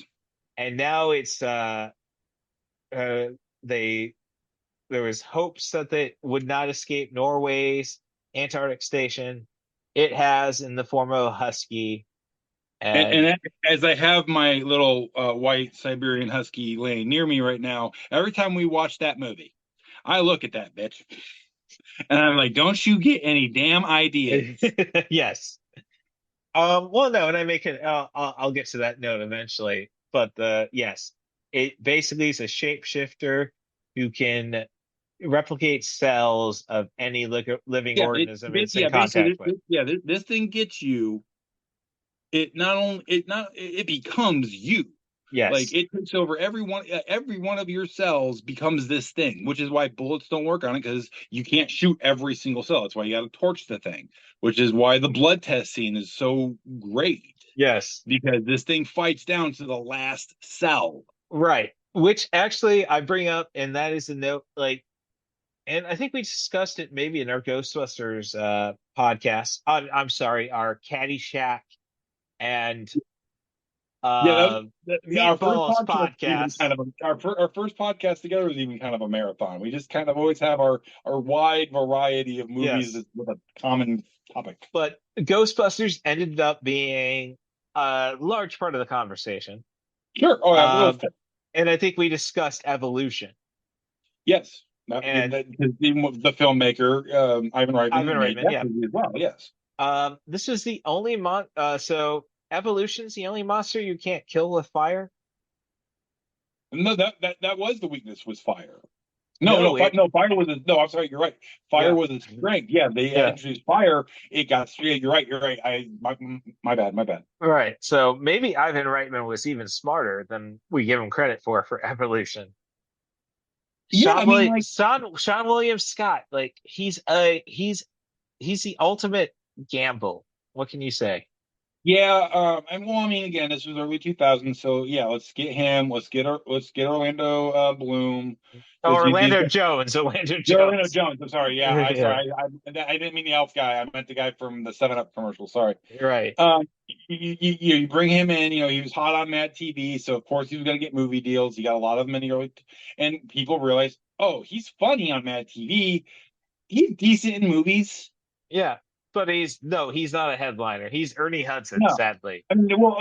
that's why you bring in Academy Award winner Julian Moore, Julian Moore, and you bring in David David Duchovny. Duchovny, Yeah, who's still the X Files is not done but wrapping up. So I mean we still got the X Files fame. Let's throw him right. in there. Yeah, you got the the head military guy being the guy you throw into any authority figure. He was the guy, like the guy Paul Walker reported to in Fast and Yeah, Furious. yeah. So yeah, it's just more of something I wanted to mention. It's and now as we discussed, well, maybe Ivan But Reitman was yeah, smarter for. but like you said, Uh, going back to, even like the alien invasion movies of the 30s, 40s, 50s, fire always kind of seemed to be your guy. yeah. Like, hey, we got to destroy these things. Anyone got a match? Hmm. You Oh know, it no. wasn't. You get to evolution. We got, not fire. You get to signs from Shyamalan. Oh Water, the, yeah. the the complete opposite of fire. Right. So yeah, it's just more of a weird observation that I did not expect to take 3 or 4 minutes on. Oh, sorry. No, no, no, no. No, this is podcast gold is when you get off on those rants. It's weird though. You get weird needle drops. There's not a lot of music in the thing, No, obviously, but it's really, like the main song it's of pop. superstitious Yeah, and Super it gets Sister dropped. Stevie Wonder. And then I just think back to The Exorcist, where the Rambling Man is just Yeah, the only song in that movie. which yeah, and the use of the song "Superstitious," the way they use it is great because Yes. everyone's kind of doing their thing. Nall's in the kitchen, everyone's in the rec room, and that dog's just wandering around. Yeah. And we've Oh, already established that the doggy that escaped the Norwegians and that the Norwegians are popping caps at the end of 2011 and the beginning of 82, it ain't a dog. It yeah. just looks like a good boy. It ain't a good boy. Right. Did you have anything to add about the grenades? As I said, as we're Um, you could tell that the people using grenades did not have proper grenade training because they're yes. dropping them out of a helicopter. That's not going to work on a moving target. No. Stationary target, sure. And then, we land the thing, pulls the pin, grenade goes behind him. He's digging in the snow. He blows up, and the helicopter blows up. And then, of course, they've actually translated what the guy says that's holding the rifle and going to shoot a dog. He's speaking in Norwegian. He says that's not a dog. That's an alien. He tells them everything you need to know in those 3 sentences. But he doesn't know English, which Well, I no, love the and fact then and I love the fact that in 2011 they established that he's character the only don't guy speak who, he yeah. don't speak English. So Yes. so yeah, again, I love the attention to detail. So again, he's telling you guys like, look, get out of the way. I'm trying to save you. And homeboy breaks the panel of glass out of the window. One shot, one kill through the eyeball. Well, now you got to deal with the alien for the next hour and change. Yeah. Um, so it does make me wonder, what are we doing in Antarctica? All we should be doing is developing seal and penguin COVID. Yeah, like all we're doing, like we have been sending scientists, and I say we as in the human race have been sending scientists down there for the better part of what, 60, 70 years at least. Yes. I Yeah. mean, expeditions down that way going back to the late 1800s. And I get NASA going down there because, Right. theoretically it's similar to like Mars in the fact of its landscape and everything. I Mhm. get some scientific things being down there, but yeah, why does we got Russia down there, we got Norway down there, we got a bunch of redneck Americans down there. What are we doing? Yeah. That's the but now I've gotten to my note about, is it a greedy or bored alien? Who would not want to spend the rest of their existence as an undying good boy? I mean, again, I get I get the alien's choice of tactic. The reason that he gets no sympathy from me, he as soon as he gets locked up with the real good boys, he ain't in there 2 minutes, and his face is splitting open, and he's shooting Twizzlers ropes out of his back at him. Bad dog, bad boy. Well, it's more of like a question because the alien always seems to try to want to escape, like getting later in the movie, Wilford Brimley building, Yeah, trying to rebuild the spaceship, or the alien goes back to his spaceship. Like you could have gone, like you play these freaking Scandinavians long enough, you're gonna end up in yeah. Norway. Why are See, you like? Why are you trying to run still? it goes to this theory that the thing only if you watch both movies, this theory holds water. The thing only does something when it's threatened. Yes. It doesn't even jump out of the ice coffin in 2011 until the drill accidentally goes too deep and hits it. Yeah. You attack me. Hmm. You know, going to the famous blood scene, test scene that we've talked about a few times Right. already. You know, Palmer doesn't do nothing. Like he's literally watching everybody else's blood get tested. Yeah. He's looking at the floor. His, Hmm. everyone was like watching with bated breath when their dish came up. Palmer's just like, whatever, man. And next thing you know, alien coming out of the blood and blood running away, and dude's head splits open and he's chomping on windows. Yeah. I'm just saying it's like, yeah, I think yeah, he's just trying to be chill. Like Like, he might he's been asleep for 100 million years. He might yeah, just want to go the home. point where other people infected with the thing are kind of like pointing the finger at other infected. Like it wants to protect itself so much. Like, no, that's the bad guy. Yeah. Oh, Yeah, I mean, it's I mean, I'm one too, but you leave me alone. We're kosher. mm. uh so Keith David always getting high. Yeah, Keith David and the actor that Because played Palmer, he's yeah, he's they were passing the joint. yeah. One was a hippie, and then of course you have to have the ethnic guy, do drugs in a movie in the '80s. I'm Right. sorry, Yeah, but that's right. no, it's not me. Yeah, I didn't make the well, rule. but I just now thought about it. Like he's always chatting voodoo somehow, Yeah, Keith David, and oh then yeah, he ends up, being an underappreciated Disney villain. yeah. He ends up literally becoming a voodoo witch doctor. Well, Granted, I he's no, still as I say, always dealing with voodoo, and then I say that, and I think, oh, did I miss Marked for Death, my favorite Steven Seagal movie? exactly. Yeah. But he'll let it slide that we don't remember him for the Disney villain because he's still cashing gargoyles checks. Oh yeah. I mean, I can't like they're talking about they're doing a live action remake for Disney Plus as a series of gargoyles. If Keith David ain't doing the voice, I don't want it. No, no, I hear you. You can only have one dude be Goliath. You can Yeah. cast anybody else as anybody else. I don't care. If Keith David ain't it's the same way with the Transformers movies. If Colin ain't doing Optimus Prime, I don't want it. No Peter No. Cullen, no my $10. Yeah. Yeah, I'm surprised we didn't stand for oh shit, what was his name? Uh crap. Kevin Conroy. Like Yeah, Christian Bale could be Bruce Wayne all he wants. but But yeah, like I if do. I mean, Kevin Conroy, all the animated movies, all this, he played him literally for 30 years, and I'm yes. cool with it. But the Mhm. fact that not one guy said, "Hey," even when they did the Affleck movies and they worked with the voice modulator, okay, Yeah. great, modulate me some Kevin Conroy. Right, right. Yeah, and I can't say we've had bad Batman since Clooney. Clooney, I will apologize all day long for Kilmer. I actually like that one.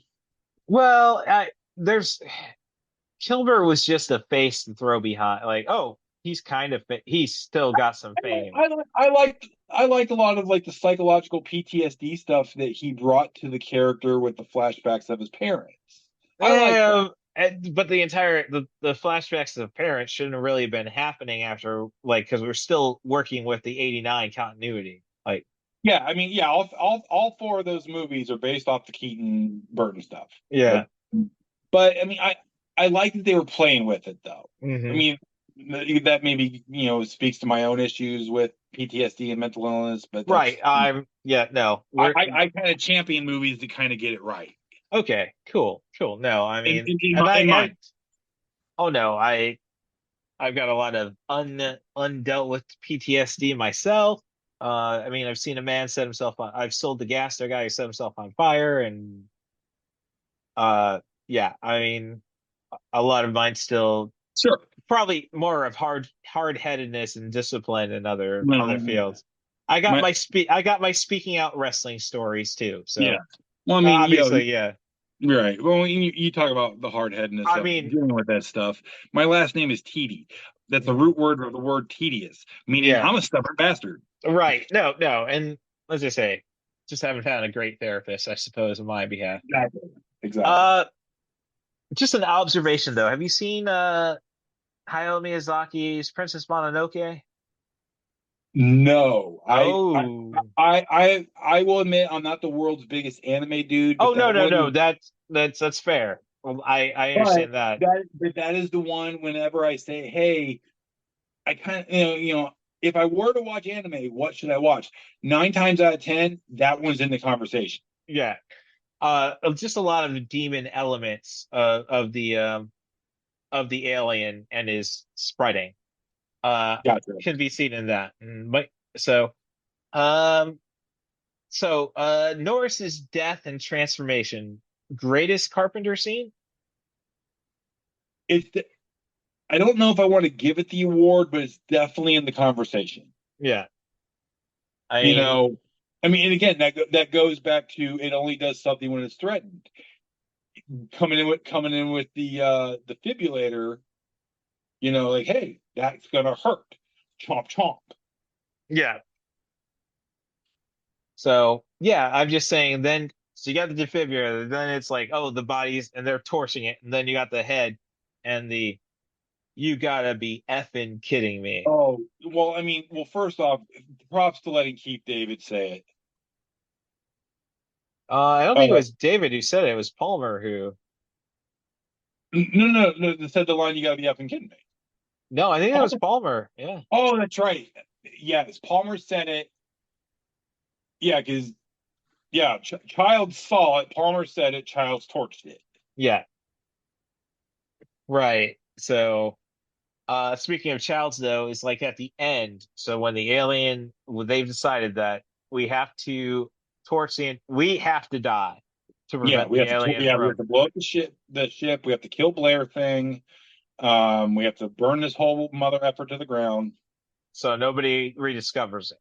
Yeah, because And at this point they figured out, yeah, the thing's gonna go to sleep, wait for the rescue party to show up, and I'm out of here. right. Why do they ever like? Why didn't they drag Childs along with them? They wanted him to stay there in case Blair showed up. And the main thing, if Blair showed up without, especially because they went out to give Blair the blood test. Yeah. Blair wasn't there. That's when they discovered his underground lair, and he was building a spaceship. McCready's instructions were, if Blair comes back and we're not with him, torch his ass. Okay. So he's basically there as an insurance policy in case they failed. Yeah, but it's one of those like I mean, yeah, Childs wasn't a thing then. Splitting up is a horrible idea. Yeah, okay. But But it goes back we to we like gotta have we gotta have like some we don't have Liberty Mutual. We got Keith David with a flamethrower. which is I'd say better than Liberty Mutual Oh yeah, nine times ten out of I'm sick of we move. I'd rather have Keith David walking around on my TV with a flamethrower. right. So but again, that brings back to 2011. It's like again, the guy who's most aware of what's gonna happen Yeah, is really your villain in a yeah, sense. yeah. While it's your hero in 2011. So Right. But uh I love the characters in this movie. oh yeah, no, that's a problem with 2011 is that I mean, uh they had a great cast. They had but everyone's favorite bear lover from Game of Thrones. yeah, They had the smart ass from NCIS Los Angeles. yeah. They had some great actors, but the characters weren't there. Well, but and what I'm saying is that when I'd say 7/8 of your movie is are European actors, Yeah, sadly, a Western audience yeah. is not going to give a shit. Like I mean, if this would have came out Mr. 2 years. Mr. Echo was in it, and people still didn't give a crap.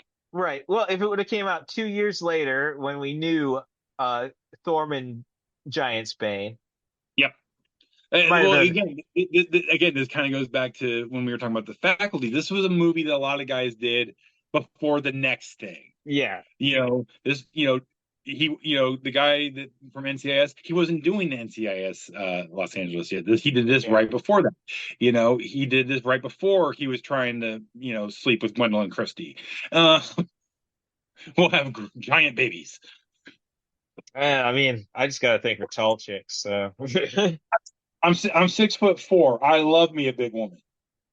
well, I think it's more me just trying to correct. Like, if I'm gonna breed, I better try to course correct my five and a half, Well, five, for me, five, five ass. it's like I want, for me, it's like, okay, I could date that 5'1" girl over there. I'm gonna smash her literally when, if I get on top of her. Or that woman over there looks like she could bench press me. Let's do this. Sad. I have not heard much of what Glendon Christie is doing. She did the Sandman series. Okay, well, sheesh. I got three. Netflix DVP.com is giving me 3 months free of Netflix because they didn't give me 10 free 3D free DVDs. Gotcha. So Yeah, she did that. Um, yeah, I don't know if she's got something that coming down the pipe. I don't know if she got yeah, something stalled by the strikes. I don't know. I mean, Yeah, unfortunately, Game of Thrones was not the launching pad that everyone kind of hoped it would be. right? No, Because all these people did go on to do some movies right after the fact. Name three of them. You know well, what I mean? as I say, I got Gwendolyn. That's just it with Gwendolyn Christie though. It's like she had Captain Phasma, and it's like What? But I could have figured a way if it was Ryan Johnson doing Rise of Here- Skywalker, there here's the would have been thing. a way to bring her back. They wanted her to be Boba Fett, and she came out Django. You know what I'm saying? Like she wasn't that character wasn't good. That character, I mean, it had no fault of hers. That character just it was dumb. It was a not it was an action figure. It was our attempt to make a new Boba Fett. Yeah, That's all that was. right. Oh, I'm just saying, like, if we would have, like, that's the biggest problem with the Rise of Skywalker. Well, biggest problem with Solo bombing, which Yeah, is like, no, I love Solo personally, I but I thought that was a good movie. yeah, it's just the entire idea, like, well, it didn't make its budget back in one weekend. It's like, Yeah, Disney math. I'll just talk right now of girl math, boy math, dog math, whatever. Disney math is the most frustrating. yeah, If it doesn't make double its budget back in the first weekend, or if it doesn't make $1 billion in 4 weeks, we flopped. yeah, I'm sorry, right, what? yeah, You're still pulling in way more money than you paid for the IP to begin with from every movie you're putting out. yeah. Your investment is paid off 1 billion times over, and you're still not happy? Yeah, well, I mean, marketing is way too much. Like, that's just it. Well, Like, yes. I mean, yeah, they spend a lot of money in marketing that sometimes they don't necessarily make back the marketing budget, which I right. kind of get. But at the same It, time, like, shut up. it's more You a have question. you still What, afford your personal chef, your 6 houses, your yacht, and your private jet. You ain't starving. Shut your face. well, it's more of the issue that you're like, did Solo really need marketing? That's the thing. Like, sure, give me my 30-second TV commercial. Let me know when the release date is. But we don't need an epic billboard campaign. Yeah, We right. don't. We don't need all. Like I said, give me my commercial spots now with the internet. Throw me out of TikTok, throw me out something on Snapchat, whatever have you. Give me my YouTube clip that I might hit skip on. I might not. You know, but like we don't need to go. We don't. This isn't 1999. We don't need to go with the media blitz we did with the Phantom Menace because the Mm, IP had been kind of out of touch for 15 whatever years, right. 15, 12, 16 years. yeah, 18 years, but no, 17. But I think, yeah. No, that's what I just think of. Like, I keep saying it about Marvel. Like, okay, after Endgame, could we taken 20 years off like we did with Star Wars? But then Yes, again, yeah, that's the other thing. Then you have the oversaturation value, which right. Disney they're pumping out Star Wars movies every couple of years. They're pumping out multiple Marvel flicks a year, Well, multiple Marvel series a year, that's Star my Wars bit. series. That's my biggest problem with Disney is like, oh, they're pumping out multiple Marvel movies. Yeah, where's my annual Star Wars movie? You stopped doing annual Star Wars movies, COVID happened. Yeah. Oh, yeah, that is very true. That is what happened. Yeah, Like I said, we can get 2 or 3 Marvel Disney Plus series a year. It's 2 or 3 years between seasons of The Mandalorian. right. No, it's just basic, but I'm just saying it's like I say, oh, we could have took 20 years off, and then me being a Star Wars guy over a Marvel guy. But where is my annual Star Wars movie? Right. Yeah. Screw these guys who needed Well, what, 50 I years do to get develop their IP. Like, I do get them kind of like holding up on the Star Wars to kind of go back like, hey, wait a minute, what we're doing is not working. We need to rethink this. yeah, Whereas Marvel, since the movies are part of the same thing, but they're all their own different things as well. Not one. I mean, yes, they are part of an overarching story, but they don't have to be. mm, Whereas Star Wars, it's the story, it's the yeah, overarching. Everything ties to this. Marvel's like, yeah, everything ties to this eventually when we want it right. to. So until then, enjoy this, enjoy this, enjoy this. Yeah, I mean, I don't know. I still got to watch Ant-Man and the Wasp: Quantumania. I mean, Um, okay, I have watched that movie once. I have not watched it a second time. I was convinced not to watch that movie Herbalize the first time. I wish I would have because because I went and saw Multiverse of Madness, very much elevated, and that was a good movie, but elevated, it was a really good movie. okay, I was about to say, like, I liked Multiverse. Ooh, Oh, I and didn't I did smoke too. anything. It, Yeah, it's so it's one of those movies where it's like, hey, they're playing on like Quantumania, Multiverse. They both play on trippier elements of the MCU. okay. So why not embrace the trippy? Nope, nope. I hear you there. No, yeah. So, all right. So, yeah, I don't have any further notes on the thing. I mean, it's Well, uh, the last thing I want to mm, bring up then, the ending. yes. Who's the thing? This has Uh, been debated for 40 years, folks, and it's going to be debated for another 40 years. I'm gonna go with the stance that they both froze to death.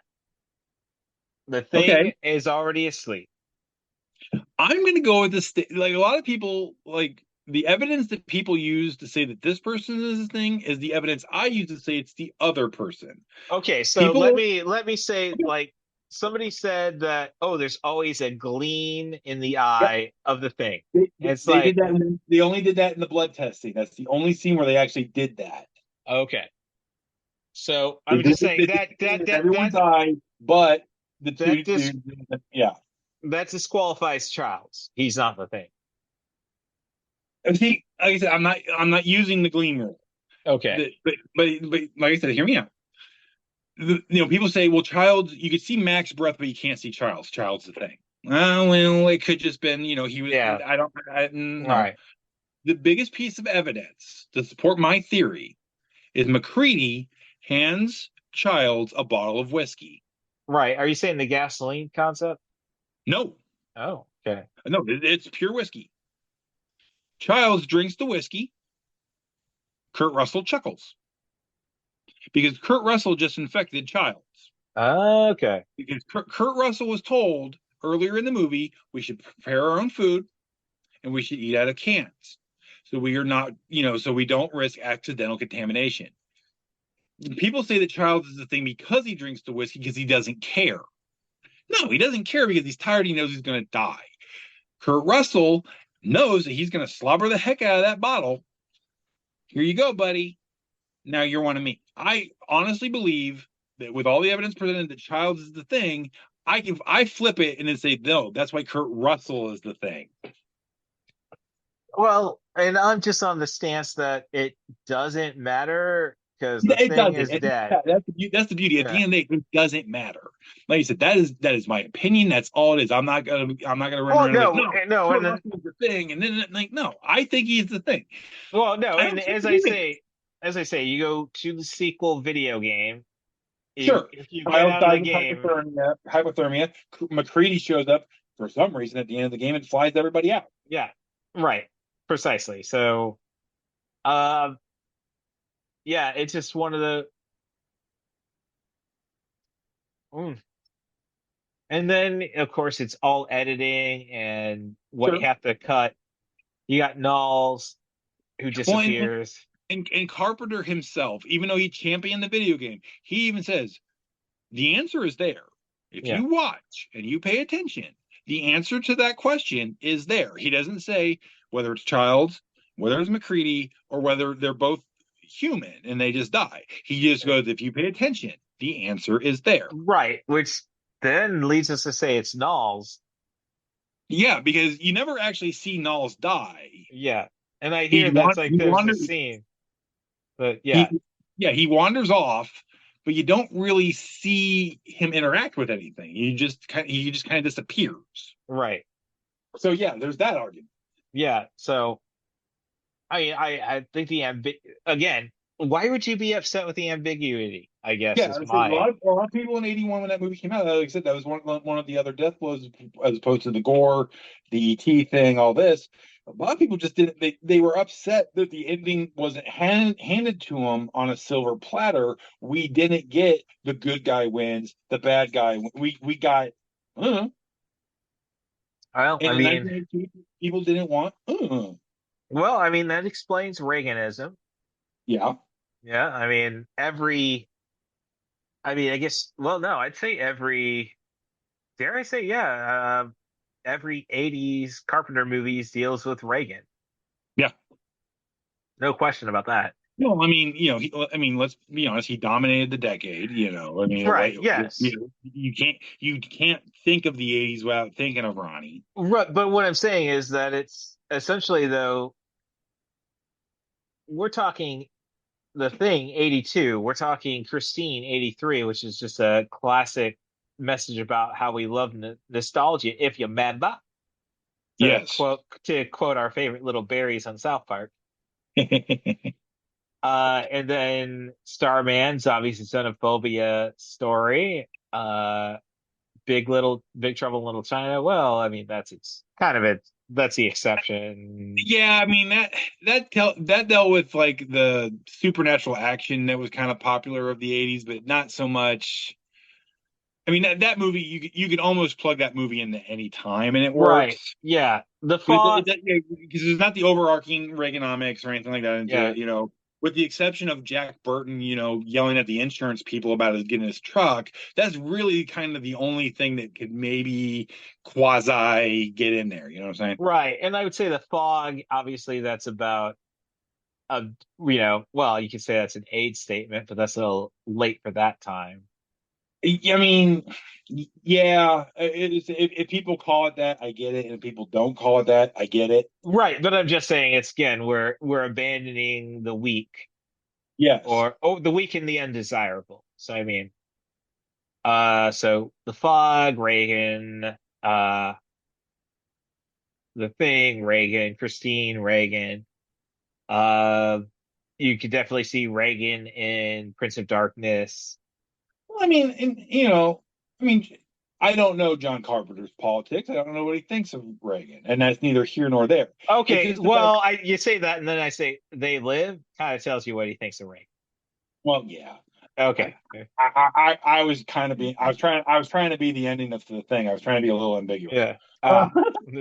But So, and obviously he doesn't like Reagan. But at the same time, it's not that he was putting all those themes in there to necessarily bash Reagan. They live aside. yes.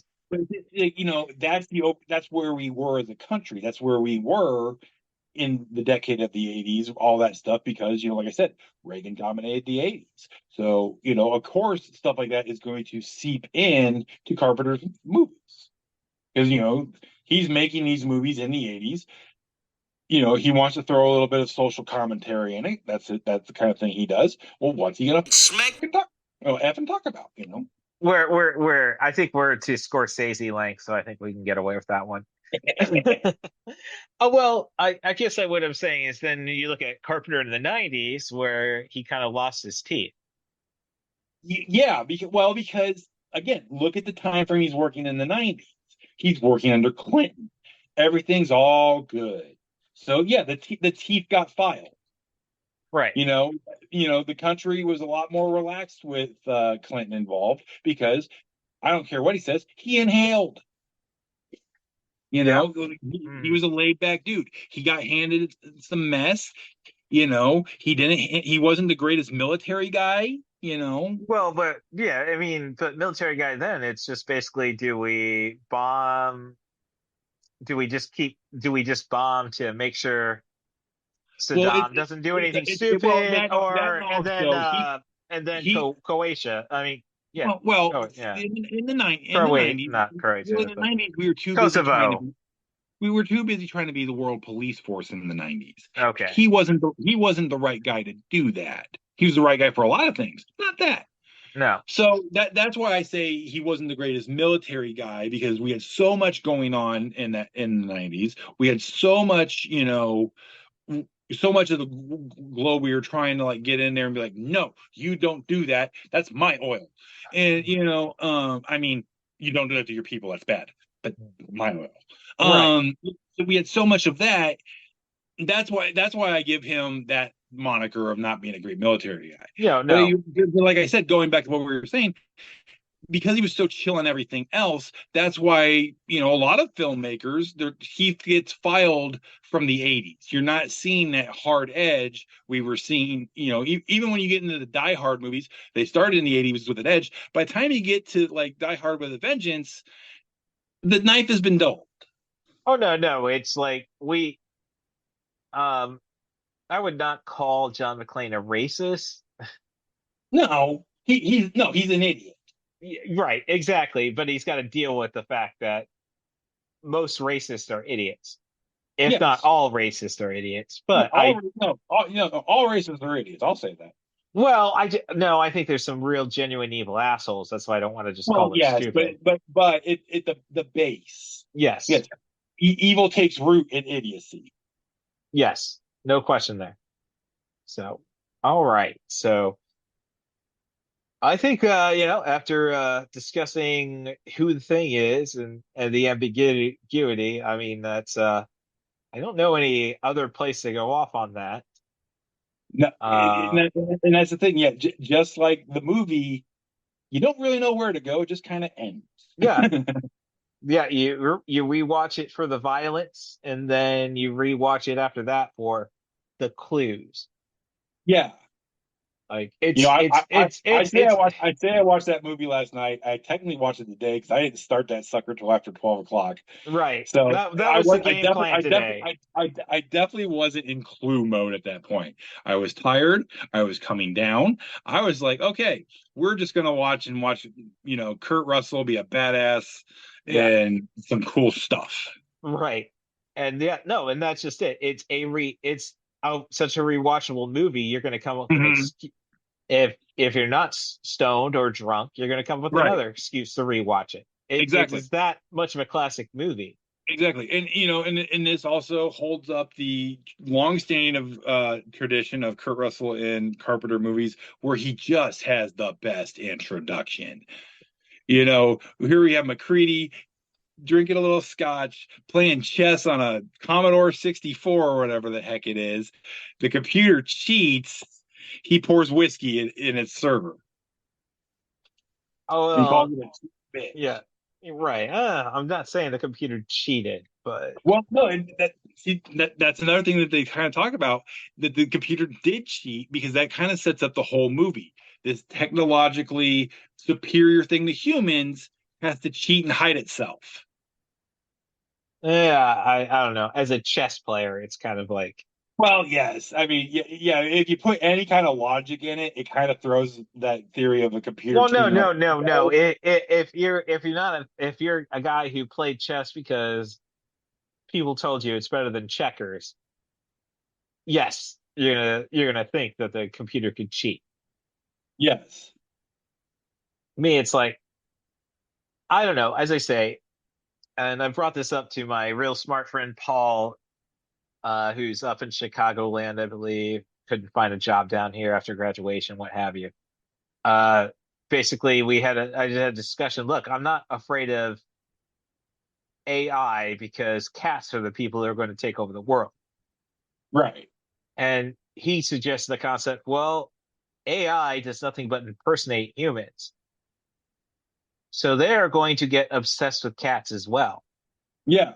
I making mean, them making them ineffective. yeah. When AI starts pumping out fake cat videos, that's when the fear of AI is gone. Yeah, and it's going to happen. I mean, heck, the logo I put for my podcast is an AI Hmm. generated cat. Hmm. So, all right. So we're always on TikTok at Couchman Bakes, correct? Yep. Yes. All right. Couchman Bakes, home of the show Baking While Baked. Yes. Um, Sorry to forget about that one. oh no, you're good. You're good. No, I also, I still haven't had the nerve for the pickle and the Reese's. I just hate dill. you know what? Out of all the weird crap I've tried, that's still real. I'm still shocked at how much I like that one. Oh, I mean, as I say, I get. I don't know. I just hate. Now There's they're my trauma. talking. Yeah. I believe now the big one is mustard on an Oreo, and it tastes like cheesecake. I haven't done it yet, but it's coming. Okay. Well, I will let you test that to begin with. I don't really care for there's an old, I can't remember which comedian on Bob and Tom said it. Like, rednecks are the biggest fans of Siegfried and Roy. Yeah, I know the line. I'll come to me eventually. Who said it? Right. Well, as I say, the line is, hate queers, hate tigers, but queers and tigers? Yeah. Oh, I'm there. Get me season tickets for that shit. So I'm not questioning. So it's like, that's one of the scary ones. Like, Oh yeah. Oh yeah. No, yeah. believe me. Like I know I have to do it because I'm the guy that has to do it. Right. But just because I have to do it doesn't mean I want to. Yeah. And Like again, I feel a little like again, we were just talking about it a moment ago. I feel a little like John McClane. I'm the one that has to do this. I don't want to be the one. I don't want to do it though. But right. I'm the one who gets in Nakatomi Plaza. Yeah. Wrong person, Yeah. wrong time. All right. So you can always, if you're still using Twitter, we're not calling it X here officially. No, I am on Twitter. It's at Couchman Bakes. Yes. Uh, and I'm still on Twitter because promotion. What can I do? At CatBusRuss. I prefer Mastodon. I'm at catbusruss.mastodon.social. It's longer, but hey, no BS there. If you want to be on the podcast, offer me a movie, a theme, a director, an actor. Again, I'd like to talk about movies between 70 and 100 minutes, but I'm willing to work with you if you're willing to work with me. There is the Amadeus podcast at some point. Somebody can offer it. You're gonna end up calling that the Couchman clause. Ah, Because well, it's always me. It's always me.